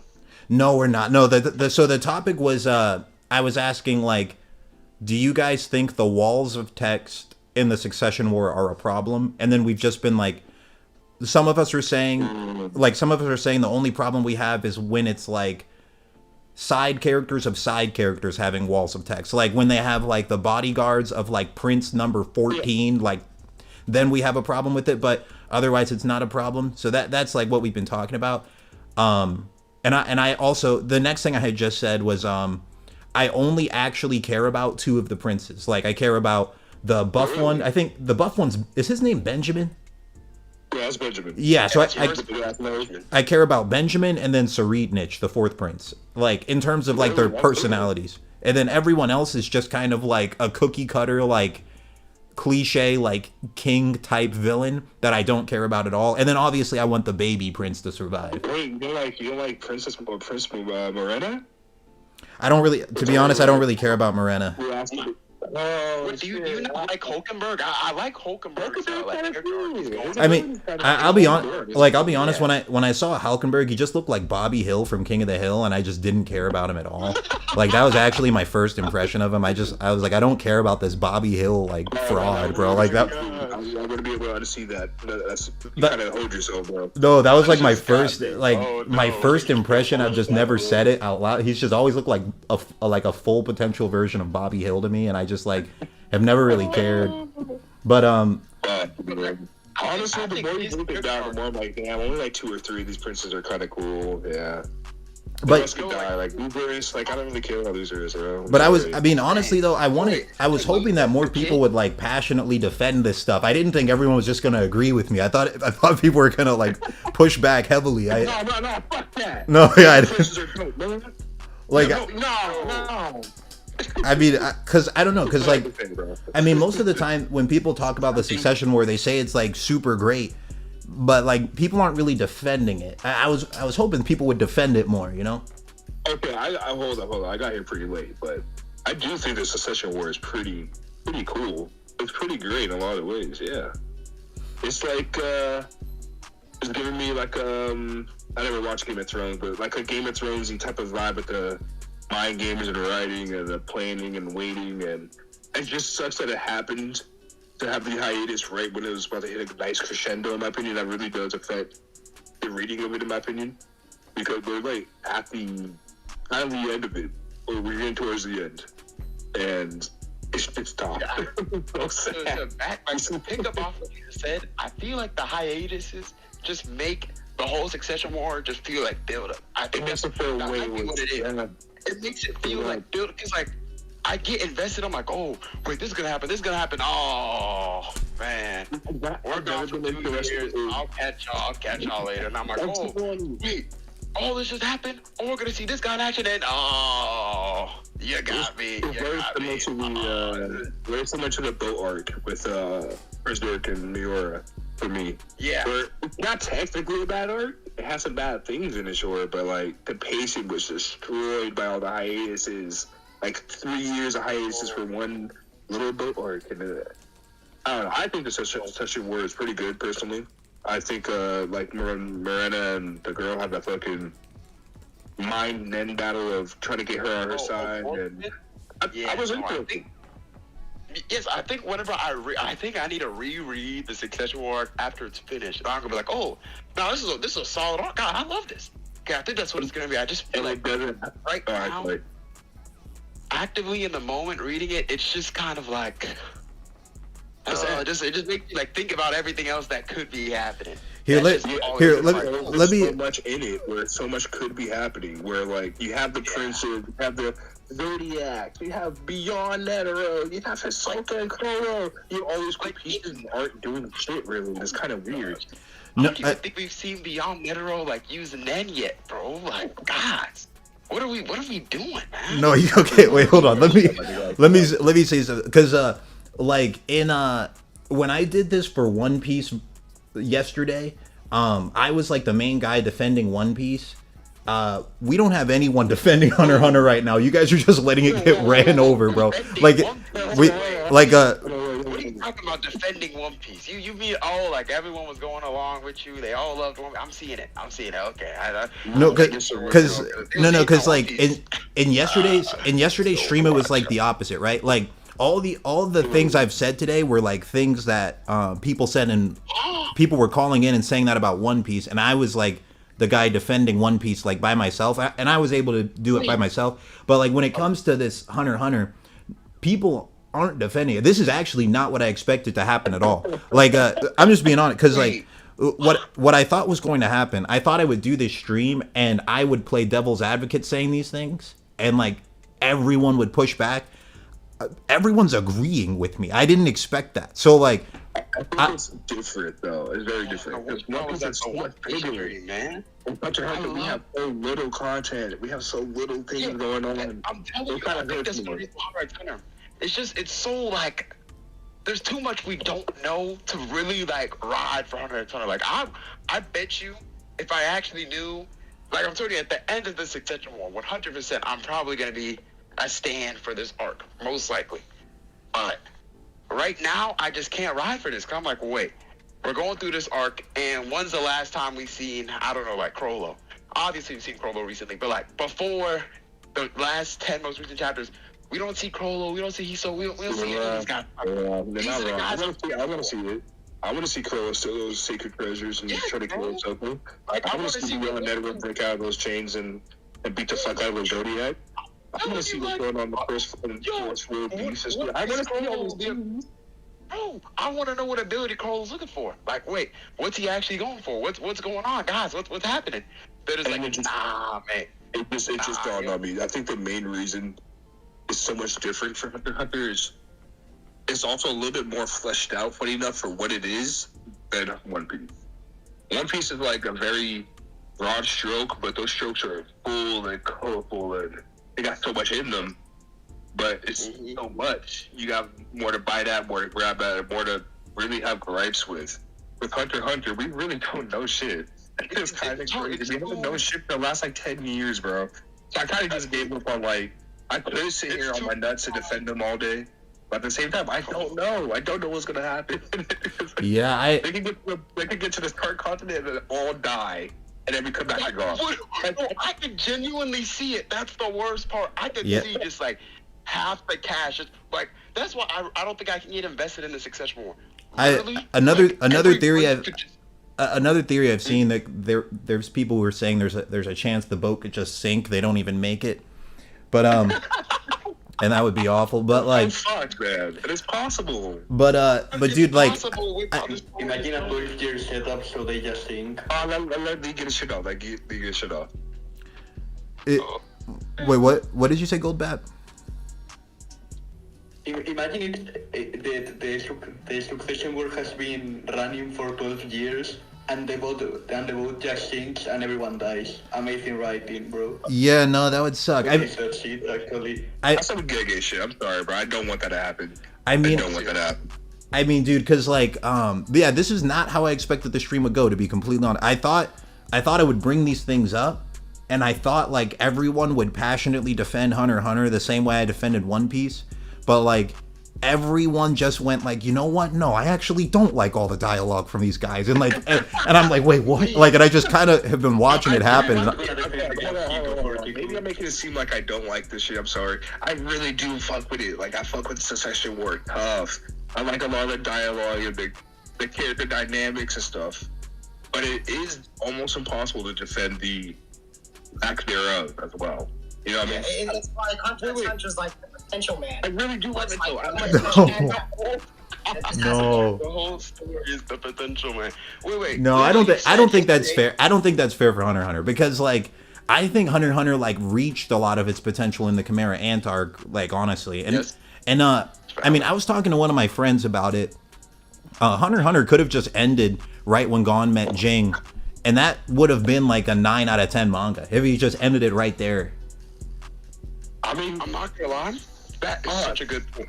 You could have literally made like the Dark Continent like a separate manga, completely, kind of like Steamboat Run. You could have literally had it completely separate, and Hunter x Hunter would have just been a standalone manga about Gon, and then like the continuation of it is like Jing's story and the Dark Continent. That would have been No, that would have been sick. Yeah. That would have been sick, actually. I'm crying my heart is out here, man. I'm fighting for my fucking wife, but No, it wouldn't be I can't mystery disagree with that. if they showed Jing. What'd you say? Triple Star? What'd you say? Hunter x Hunter's genre is mystery. It wouldn't be mystery if they showed main important characters like Jing or Crollo. No, I agree. Like, the mystery aspect is why Hunter x Hunter's fun to read. It's so cool and interesting.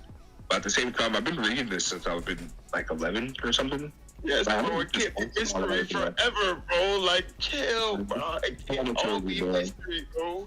And I love the mystery aspect. It's almost like when you love the mystery aspect from Attack on Titan, but without really most of the payoffs of Attack on Titan. Yeah, Hunter x Hunter payoffs ended at the Chimera Ant arc, besides like the Cruella fight, but like the Cruella and Hisoka fight kind of didn't end anyway. We're still waiting for part 2 of the fucking scrap. So like, oh no, man. Yeah, I mean, I'm. But it has some major flaws, and half of it's not even his fault. It's just fucking hell, bro. Yeah, it's just, I mean, really, this all just comes down to like hiatus, really. It's like hiatus is the big thing holding it back. But I was really hoping, like, because, dude, I've heard so many times, like, I mean, I did a post not long ago where I was like, I said this as a post. I was like, you know what? I'm just going to pretend the manga ended chapter 360 and I would enjoy Hunter x Hunter more. And when I said that, people were roasting me in the comments. They were like, oh, power scaling brain rot, L-take from Lilo. This is what happens when you power scale all the time. Where are all those people? Where are they? Like, why aren't they defending the manga right now? Because, like, this is their chance to explain, like, why this part of the story is so good. No one's saying anything, bro. Like, what? Listen, Lee, I was there. I was one of those people. I wasn't a dickheader. I was like, we're not gotten the Hisoka fight, and Miranda's kind of hot, and like, there's a big boat. It was like the most I could say at the time, but like, no, you were right. There was hella people on your head, like, yo, what do you mean? You don't really like Hunter x Hunter. You're not really a fan. I saw that shit in the comments, bro. It was weird. Yeah, but where are they right now? It's like, because this is the opportunity to like, defend this part of the story that I was saying, like, if this wasn't in the story and it just ended like right after election arc, it would be a better story.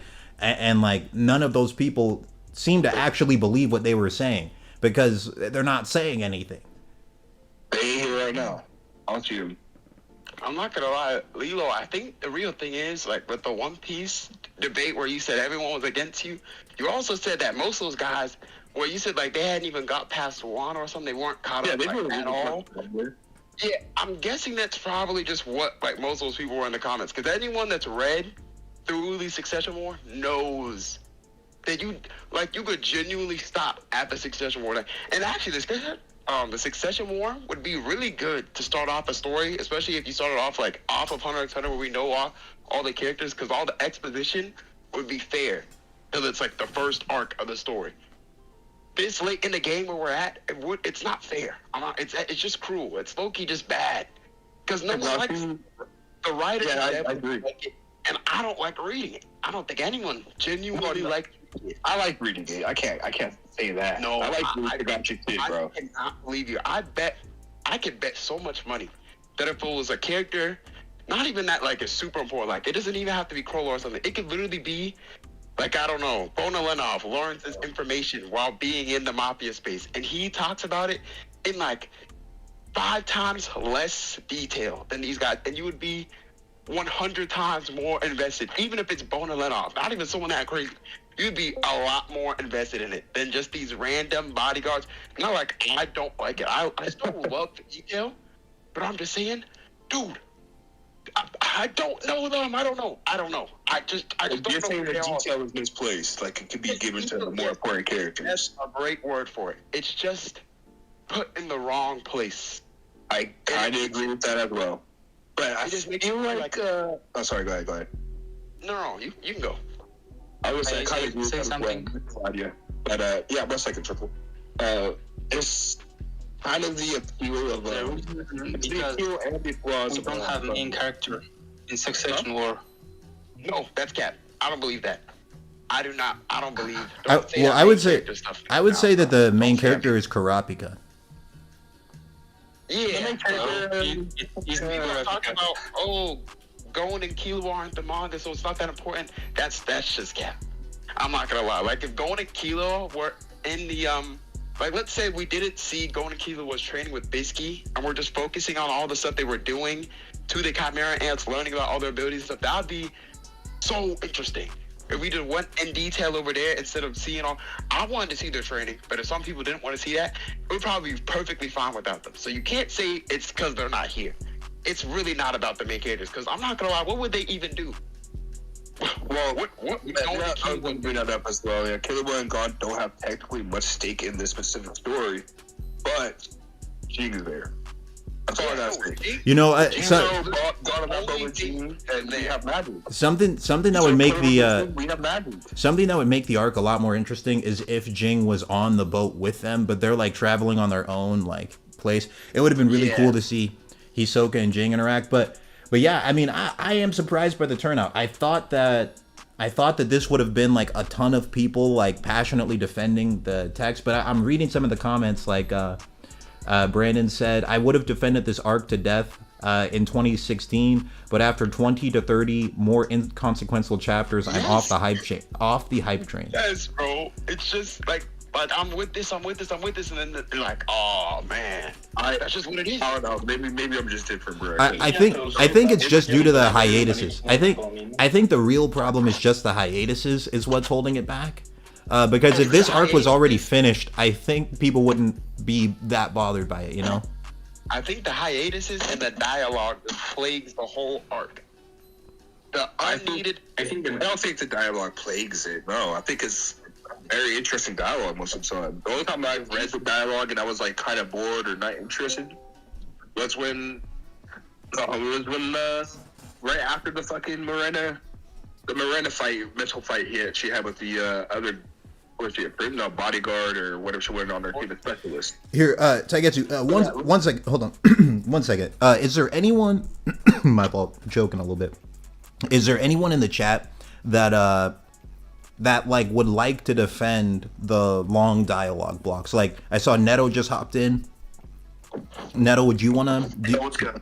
How's it going, Neto? I'm doing good, bro. Would you wanna defend this stuff? Like for the past like 30 minutes, people have kind of been like, we've all just kind of been talking about how like a problem with the Succession War is that there's too much dialogue given to like bodyguards of princes that are not that interesting. Do you agree with that, or do you not agree with that? Yeah.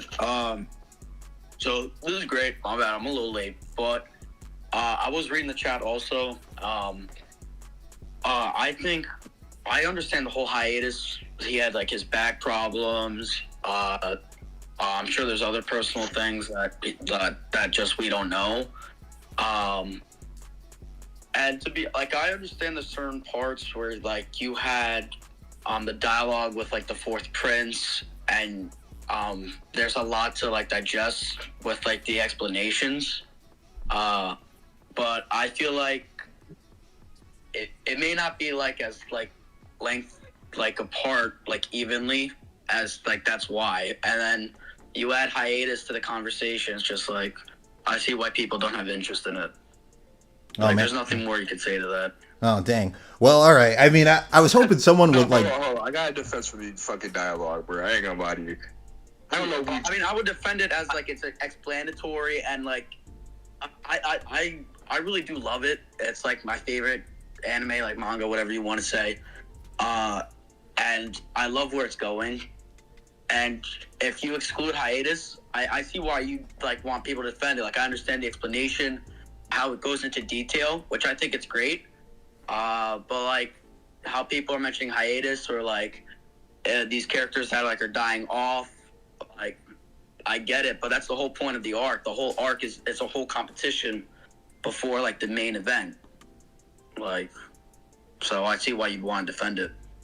I mean, yeah, because what I really wanted to hear people give like an explanation to why they've passionately defended this arc in the past. Like, because I mean, before, or let me put it like this, right? If I go onto the Hunter x Hunter Reddit right now and I say the Succession War is boring, I'm going to get like negative 100 downvotes. I'll probably get banned from the Reddit, and everyone in there is gonna like call me an idiot. It's like the Hunter x Hunter Reddit is pretty toxic. I'm not gonna lie to you. But like you could do that as an experiment right now. If you just title a post Succession War is boring, I guarantee you're gonna get banned. So it's like people will passionately defend it. I want to hear like some kind of defense for why, like, because a lot of it is just like walls of exposition, right, from like side characters. So I really wanted to hear at least one defense, you know, like one. I got you. Listen, I think my personal reasoning for why I like it is because that's not all we get. We get so much great art and paneling, like the double page spreads with Prince Big Nose, whatever his name was, the army dude.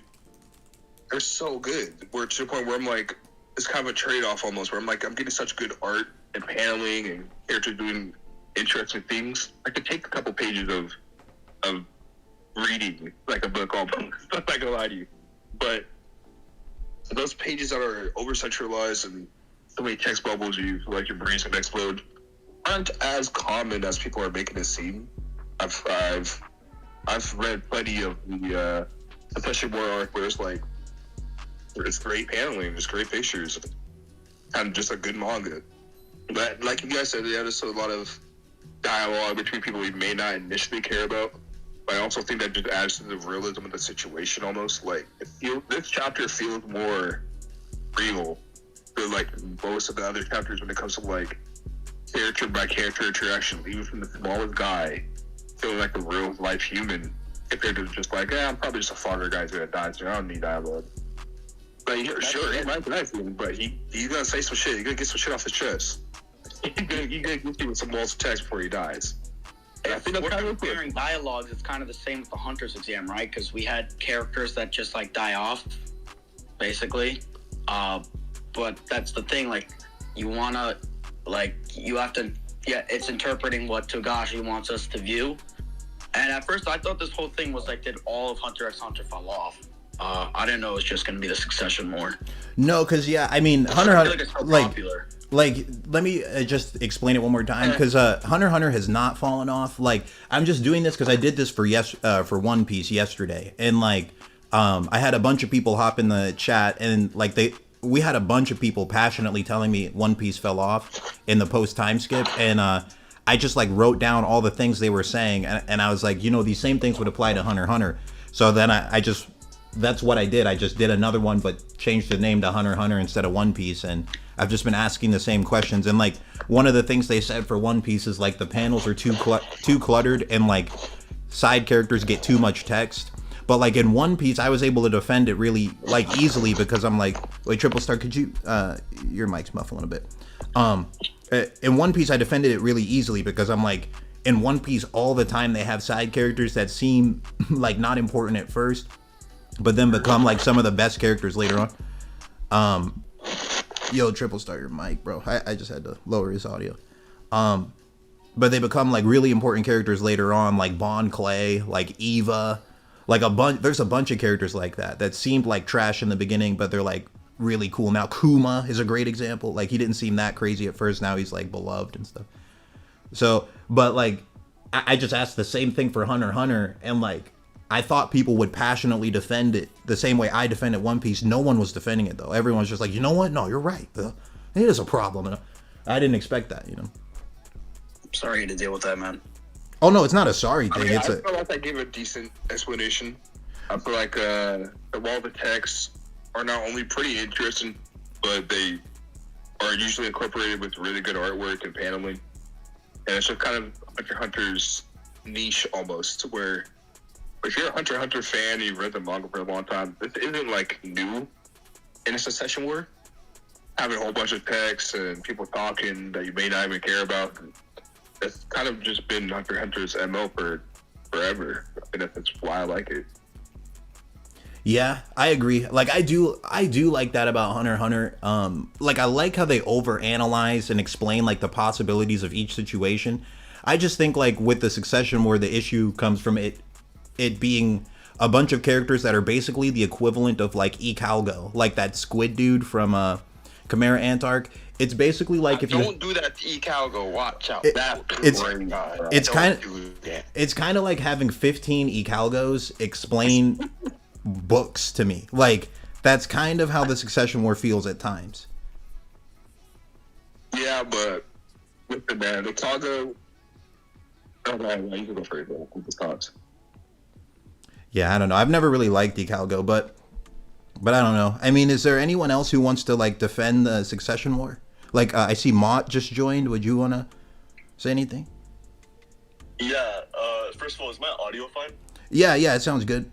Yeah. Yeah. So honestly, I feel like the text is one of the main things that I'd say. While I wouldn't personally agree with people criticizing it, it's one of those stylistic things that I understand why people don't like it. To me, it's kind of like the equivalent of the Chimera Ant-Arc narrator, where it's like, it's a stylistic thing that some people might not like. I personally like it because to me, like, a big part of Hunter x Hunter is how, like, overly analytical and how much attention to detail Takashi has. Like, for example, in the Hunter exam arc, they have, like, this whole, like, sequence where they, like, overanalyze rock, paper, scissors. And I feel like, to me, like, the Succession War kind of just exemplifies, like, all of those parts of Hunter x Hunter. And, like, to me, I really like that. But I think it's like something, it's like a stylistic thing. Some people might not like it. I really like the over-analyzing everything. I think this arc gets better and better with every reread. I've reread it like 2 or 3 times. I think it gets really interesting. So it's like a stylistic thing. It's one of those things that I get why people criticize it. Personally, I think it's really cool. Okay, that's the kind of thing that I've been wanting to hear. So that's actually good. Like, so what's your take on like the panels where they'll have like bodyguards of princes just speaking about hypothetical after hypothetical? Like this, what I have on screen right now, like this is one of the best examples, where it's. What's your thoughts on that? I was looking at the stream earlier. I think you had like the panel with like it was like the Fourth Prince's army, right? Like Borkson and them, right? I think so. I to be honest, I never took the time to learn their names. Okay, yeah, fair enough. That actually, like, I'm not even BSing. That's the only chapter in the entire arc where I actually felt like it was too much sex. That's the only chapter I was like, they're over, and like a lot of it is yap. Like they're talking about like basically like the point of that chapter is them learning that the Fourth Prince is trying to learn men. That's like they are kind of yapping in that chapter. I'm not gonna lie, but I think that's the only chapter for me that kind of didn't hold my attention. I think in most cases, the dialogues and monologues are pretty interesting, but that chapter, I do think it kind of gets a bit too much, I'd say. Okay. Yeah, no, that's what I've been saying.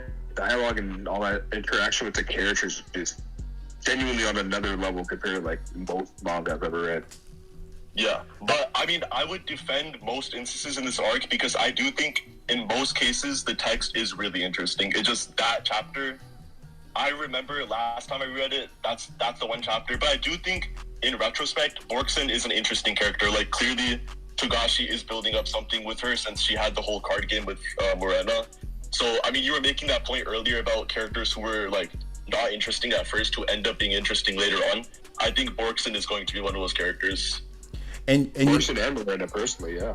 And you know, And like, Morena too as well, yeah. the Succession War does have a lot of cool stuff in it. Like, you get the Phantom Troop flashback. That's really good. You get the Fourth Prince just, like, learning Nen super fast. That's really cool. Like, anytime Kurapika, the Fourth Prince, or any of the Phantom Troop are on screen, it's, like, a great chapter. I think just, like, the low points to me are just when, like, we have bodyguards yapping.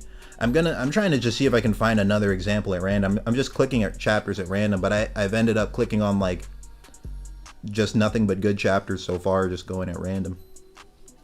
Yeah, like, to me, I'd say the biggest dip in the Succession War would be, this might be a bit of a hot take, but, like, in the 390s, when, like, Nobunaga and, like, Phaeton and all of them are working with Hinrig, I think the chapters leading up to the flashback drag on, like, a little bit too much. But it's still cool because you get to see the Phantom Troop interact with Hinrig, and it's kind of building up that whole plot where, like, they kind of betrayed Hinrig, and Hinrig, like, found out, so, like, they're gonna fight probably in the future. So, I mean, it still served its purpose. What are your thoughts about, like, this prince, like, the one that's this girl who has, like, a post-mortem Nen beast where she dies and then, like, comes back to life? Oh, Camilla, right? Like, the second prince? Yeah, Camilla. Yeah, and yeah, I think she's pretty interesting. Yeah. She's interesting. I mean, like, when I read through this chapter, I'm interested in her ability, but, like, I'm not interested in her as a character, though. That's, I'd say, That's like, kind of fair, yeah. She doesn't have much. I kind of have, like, a hierarchy where, like, I feel like the most interesting ones would be, like, the fourth prince, obviously, and then his brother, like, the first prince, and then, of course, like, the one that Kurapika's guarding, who's probably gonna have something important going on. I think Camilla's kind of on, like, the mid-tier of the princes, where, like, I feel like she could end up becoming more interesting later on, but right now, like, Togashi hasn't done too much with her, but her ability is interesting, I'd say. Yeah, I mean, so those are good points, man. I mean, I don't know. I like the Succession War overall. I do get bored reading it a lot of the times, though. That, if I'm just being honest, I do end up getting bored pretty frequently. But I mean, yeah. But I see what you're saying, though. I can see how, like you were saying, you like the over-analyzing of stuff because it's just kind of Togashi's trademark. So, like, if I view it like that, then I can see how you could enjoy it. But I personally do get bored reading it a lot of the times, just because of what people were saying earlier. There's so many more interesting things we could be focusing on, but essentially you're saying you like most of it anyway. Yeah, so I would say, like, from a casual perspective, if you're like I think it's an arc that the more you put into it, the more you appreciate it. So, like, I think this arc kind of has like a kind of cult-like following where some people, like, really like it. Like, a lot of people already say it's, like, top 3, top 2 arcs in Hunter x Hunter, and I'm kind of one of those people. Like, I've reread it a few times. It gets more, like, it honestly is the only arc in Hunter x Hunter that I'd say gets, like, better the more I read it, I'd say. So, like, the more you put into it, I'd say the better it gets. And as far as, like, the criticisms, I kind of get, like, I wouldn't fault you for saying that it's a boring arc. It really just depends on how much you put into it. I will say, though, I truly believe that the build-up for this arc is more interesting than the build-up for the Chimera Ant arc, and I think it has potential to be much better than the Chimera Ant arc. Like, it's technically one of the most impressive arcs I've ever read, I'd say. Like, it's on another level, like, how much, like, it's insane how complex this arc is. Yeah, it is very complex. I just think, like, if I'm just being honest, there's a lot of characters that I don't care about that seem like they're going to die anyway. And it like makes me struggle with caring about them because I know that the Succession War is only supposed to have one prince that stays alive, and most of them have boring personalities in my opinion. Like this girl here does seem like go ahead. Yeah. Oh no, I was just gonna say this girl here does seem to have like a boring personality to me. A lot of them just are kind of boring. Camilla, right? Yeah, a lot of them just bore me. Like, it's just Benjamin and the Fourth Prince. Those are the only ones I look at and I'm like, they're interesting. The rest of them, I'm like, as characters, I'm not that interested in them. And that, out of all the new characters, pretty much, yeah. Yeah, so one thing I will say is, like, you said that, like, one prince will survive. I would say that's not necessarily guaranteed with, like, how Togashi writes things. And even... like, in this arc, they've already introduced the idea of stealing the treasures and stopping the Succession War, so it's not guaranteed that only one prince will survive, I'd say. That might end up how it goes. It might not end up how it goes. Well, we're not really sure right now. But I think, like, Togashi really shines in how he writes the climax of the arc. Like, with the Chimera Ant arc, for example, I think most people probably didn't care about, you know, Welfin, for example, but he ended up playing a really, really big role in the climax. And that's true. Honestly, I already find a lot of the characters really interesting in the Succession War. Like, of course, not every single bodyguard's going to be, like, a really compelling character, but I find the majority of the princes to either be, like, they at least are, they have some interesting thing to bring up. Like, I think the third prince, like Zhang for example, with the coin ability, like, he's pretty interesting. He could be, like, a sleeper pick for the war. I think Halkenberg is definitely interesting. Like, I think he's in the upper tier of princes so far. Fourth prince obviously is interesting. Like, I already find it pretty interesting, and I think what makes the Succession more good is that you have a lot of characters who we already know and care about, like the Phantom Troop. Like, we already know about the Phantom Troop, and their storyline is converging with the Mafia, and the Mafia is directly connected to, like, the third prince, for example, and the fourth prince. So, like, when you have these characters who you already care for and their plot lines are connected to these princes, I think it helps you in caring for them. Like Melody, for example, her entire plot line is connected to the two sisters, right? Like Kacho and Fugetsu. I thought Kacho and Fugetsu, like that chapter where Kacho died, was already one of the peaks of the arc, and I thought that was handled really well. I cared quite a bit for that. And I think it helps because Melody is a character who we already, like, know about, and Melody really wants to help these two princes. So I think that helped me a lot in caring for Kacho and Fugetsu. Well, that's good, man. I mean, these are like the kind of defenses I wanted to hear. So it does seem like it's the kind of arc where, like, if you just fully invest into it, there's a lot of interesting things that happen in it. Yeah, and yeah. One other point I'd make is that, like I said, a lot of it depends on how much you invest in it, and the thing is, the majority of people are not going to invest in an arc that gets 10 chapters every, like, 4 years. Like, that's just the truth. Yeah. Especially for an arc this complex that has so many side characters. People just want to see Crollo, like, throw hands with Hisoka. Let's be real. They're not going to invest in, like, random bodyguards. And the truth is, like, how well this arc will be received depends a lot on if it'll actually be finished. The majority of people don't care about where it is right now, and that's cool. Personally, I think it's really cool. I think it's building up to be one of the best arcs we've ever seen. I really hope Togashi finishes it. Like, I'm really passionate about this arc. But, again, I can't really fault people for finding it boring because, like, we don't know where it leads to. The Chimera Ant arc, we know where that led to. This arc, we have no clue where it will lead to. It could be, like, the best thing ever. It could be underwhelming for all we know. So, we don't know. The hiatuses are really hurting it. So, I'm just hoping, hopefully, Togashi gets to finish it. No, yeah, dude. Was the hype supposed to come back for the dark? Sorry, so is the hype supposed to come back for the dark continent? Do you think, like, it'll be hyped up again, or we can only see? We can only wait. I think it will be. The dark continent's like a distant dream for me, bro. I don't even know. Yeah, I mean, I don't know. I don't know if we're ever going to get those chapters. Real. If it does happen, it's going to be either one of the most important big moments in manga history, or it's going to be underwhelming. It's like no in between. Yeah, I mean, I think it's hard for him to fumble the Dark Continent, though. Like, just have them see the exact same beasts that Netero saw, and people are already going to be hyped about that. So it doesn't have to be too complex when they get there.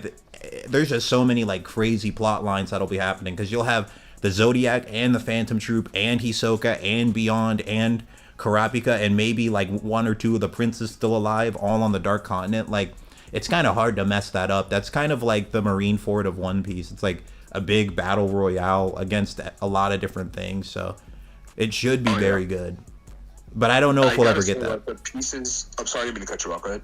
No. I was just saying, I don't know if we'll ever actually get those chapters though. We don't know. That's the sad part. But I was gonna say, like, the pieces in play with the Succession War, probably the most interesting, most dynamic pieces we've ever seen in this manga. Like, the interactions and fights and characters are gonna be probably dying. That we might love these characters who might die. Funny enough, we might get a Kurapika death or something in the very near future. I think all that's super intriguing, especially if we get to the Dark Continent. And then we got to figure out, like, all right, so are they going to survive? Or are there, like, settlements out here? Because there's been rumors that some humans came from the Dark Continent, and maybe that's the origin of humans. Who knows? So it's like,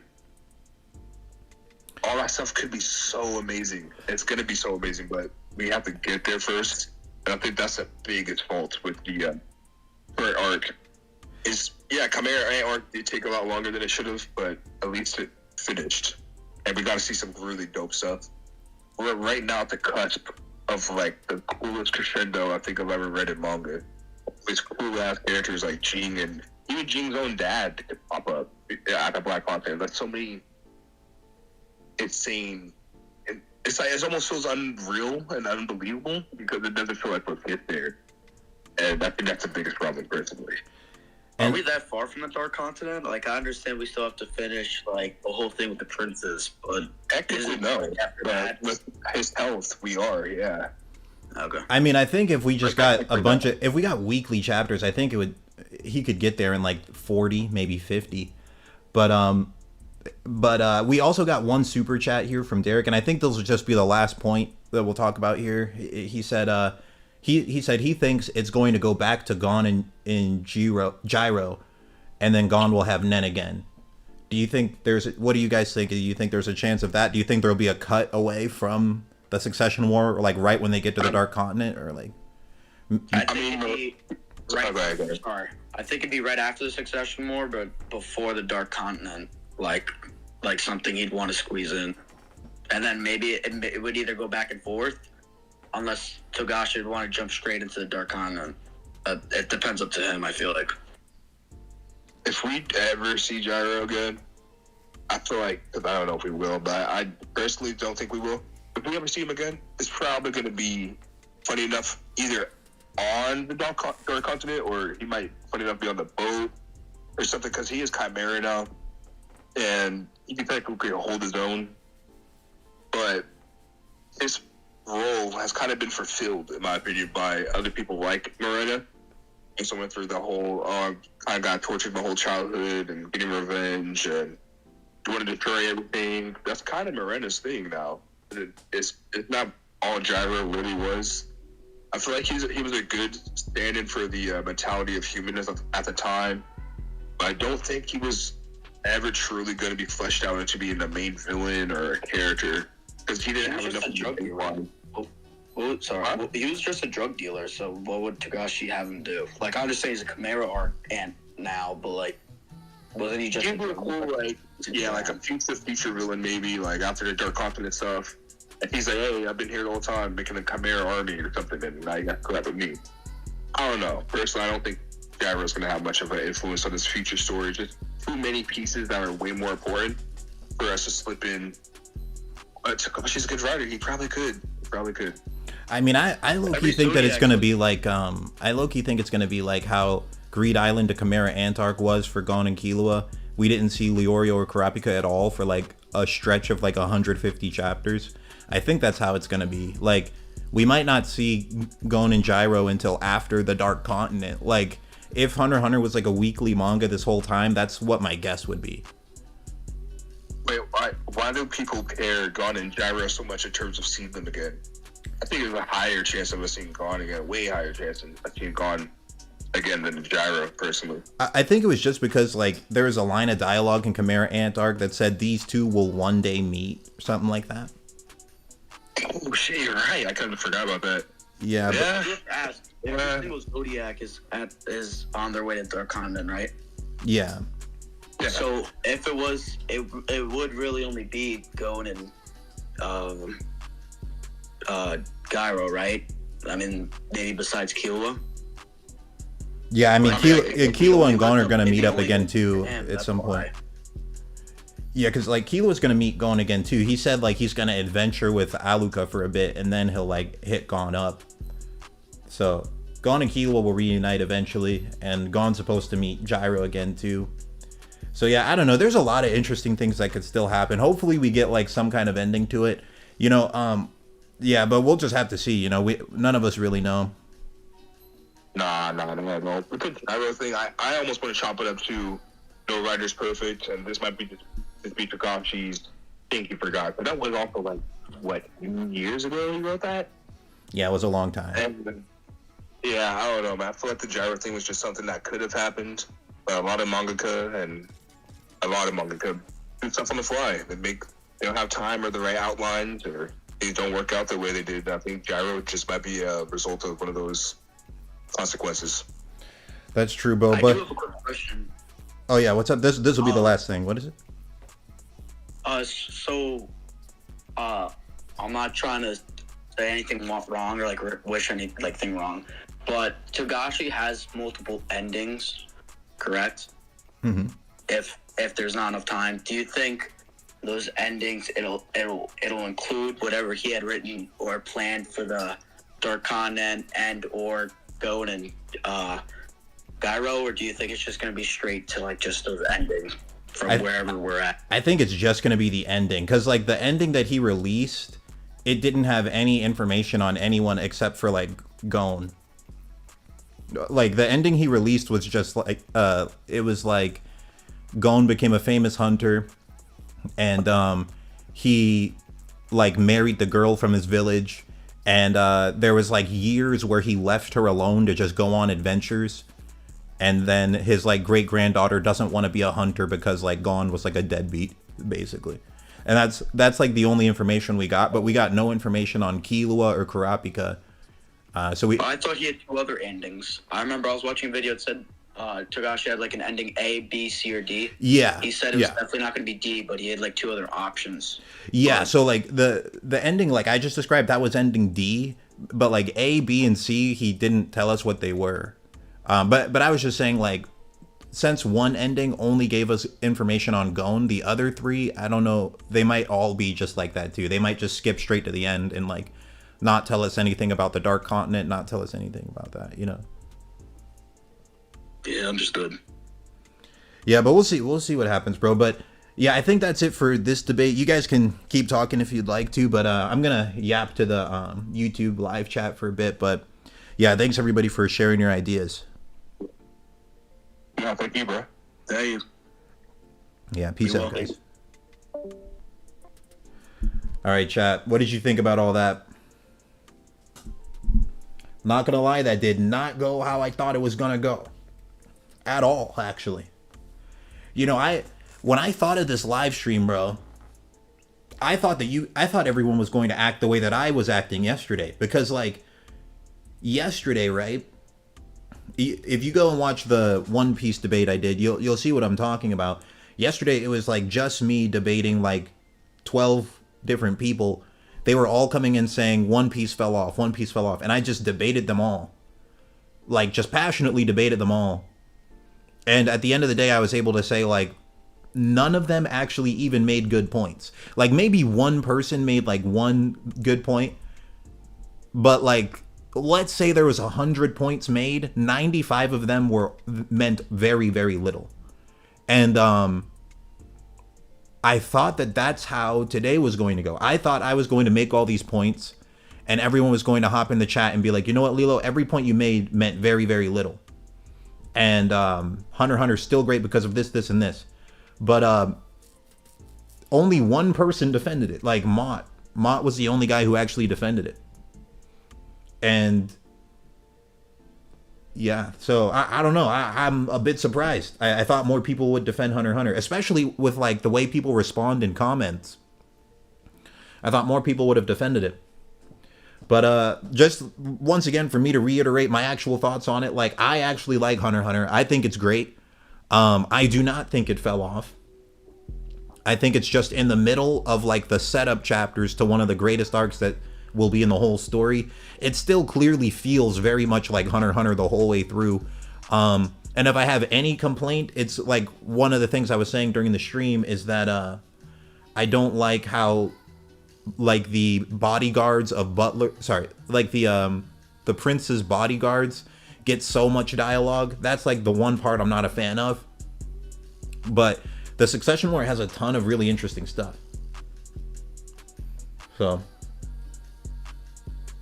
Jay, you said I would have hopped in the call to debate, but I get real passionate about Hunter x Hunter. Rest assured, there's definitely people that would defend the series.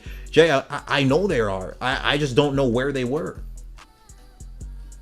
Zane, you said you're a mod from the voice chat, and I have other responses regarding the OP comparisons that I unfortunately didn't get to go into. I would love to discuss it another time if you're down. Yeah, that sounds good, man. Yeah, chat. I mean, I am surprised by the turnout of that. I really did think... I thought that people were going to defend it much more. Because, like, the way people respond in the comments is night and day different than, like, the way people spoke in that voice chat just now. Because I mean, like, I vividly remember posting a couple, like, it was like a month ago maybe, I left a post saying, I'm just going to pretend the story ended right after the election arc, and Hunter x Hunter would be better to me. I left that as a post, and people like were roasting me in the comments. None of those people showed up to the voice chat today though. Like, they were so passionately defending it. They weren't actually defending it. They were just insulting me. They were like, oh, dude, you got power scaling brain rot. You're dumb. You're clearly not a real Hunter x Hunter fan. And I'm like, all right, well, here's your guys' chance. Like, I'm giving you an opportunity to defend the series. Explain to me why this is so good still. No one said a word. So, I don't know. And then, like, most people were just agreeing. But like, I was just proposing this as an argument because I thought people would debunk it the same way I was debunking it for One Piece. Because, like, what I thought was going to happen was, I thought, here's what I actually thought was going to happen. I thought that, the same people who said this stuff is a problem in One Piece, it's not a problem in Hunter x Hunter. That's what I thought was going to happen. I thought it was going to be just like a completely like, hypocritical like stream. And the point of it, I was thinking it was just going to show the people who said they disliked One Piece actually don't. Like, they're just saying stuff. That's what I thought it was going to turn into. But it actually ended up people just straight up, like, about 90% of the people who spoke today were just like, actually, yeah, this part's not that good in Hunter x Hunter. I didn't expect that. I didn't expect that. Justin, you said, where's this voice chat? No, it was, oh, yeah, it's in my Discord. Yeah, I mean, I think you might have just got here and missed the whole debate. No, yeah, I'm saying it didn't fall off. It didn't fall off, but what I did today was, you guys should go check out the One Piece debate, because I just took the points people were using from the One Piece debate against me. Like, I just took their points, and then I changed the name from One Piece to Hunter x Hunter, used the same points here, and, like, no one defended it. They're like, oh, no, you're right, these are problems. But when it was One Piece, I was able to defend it for 5 hours straight, like, just by myself. That's why I'm surprised. I thought that people would defend it better. But no, I mean, overall, One Piece, I mean, not One Piece, Hunter x Hunter is great. I do not think it's fallen off. I just think it's in the build-up chapters of, like, one of the best arcs ever written. I'm just surprised people didn't defend it. Zane was the only one who really defended it, bro. I'm not gonna lie. Like, no one else defended it but Zane. So, I don't know. When people watch this video later, like, defend it more in the comments. That would be good. Because I think that way more could have been said. Yeah, Zane, that's true. That's true. Yeah, I think way more could have been said to defend this. Zane was making some good points. He was saying stuff like the way things are detailed, explained and detailed here in this arc, it's the same way it's always been throughout Hunter x Hunter. And he gave a good example. He's like Welfine. He was like, with Welfine, Welfine did not seem that interesting at first, but he was like a pivotal piece in the final arc of Chimera Ant-Arc, like kind of saved a lot of people's lives. Like that was a great point. You know, I was expecting everyone to say stuff like that. But we had one guy say stuff like that, so I don't know, that was a surprise. Please have another One Piece debate. Maybe I will, man. This stream didn't even do that well either, bro. We had like 70 people in here. I'm surprised. I guess I low-key, I probably just need to focus more on posting edited videos for a while. I probably do. But yeah, I guess that's it for this stream, guys. So thanks everybody for tuning in. But Jay, you said, I think if you had asked the title question during times of non-hiatus, the Hunter x Hunter support turnout would have been way different. Probably. Yeah, probably. I wish I was there for the One Piece debate, because it's legit the same situation, Hunter x Hunter, just done better in my opinion. Yeah, dude, I mean, they're still up. I posted them yesterday. They're these ones right here, like, it's just these. Like, it's this. So this one right here, this was me live reacting to a video by Kumo Bear. Kumo Bear made a video called The Decline of... Oh, wait, no, sorry. This one, the hour-and-a-half one is where I'm reacting to Kumo Bear. Kumo Bear made a video called The Decline of Post-Time Skip One Piece. And I was watching the video live and basically just responding to the entire video. I disagreed with basically every word he said, and that's just, it's like, it's a 20-minute video and it took me an hour and a half to get through it, because like every few words he said, I would pause it and then just yap for like 10 minutes about why it made no sense what he said, and then continued. So that's what part one was. And then part two is where I'm just debating. I debated like 12 to 15 different people here, and then I just took a lot of the main points they said, and I just changed the word One Piece to Hunter x Hunter, and then I used those questions today, and then that was what today's stream was. So, but yeah, these are actually like very entertaining debates if you like One Piece. Like, these two are very entertaining. I listened to both of them. Like, I listened to them last night after I did them. So, but all right, chat, that's it for this stream. So thank you guys for tuning in. I appreciate the views. I got to get to work on the next video. It's clear to me I got to just focus on posting videos. You know, your YouTube channel goes through like different like phases and stuff, and I can tell it's like I need to focus on post. I might need to like kind of take a break from live streams and just focus on videos. It seems like that might be what I need to do for now. So thanks everybody for tuning in. I appreciate the views, and I'll see you guys on the next one.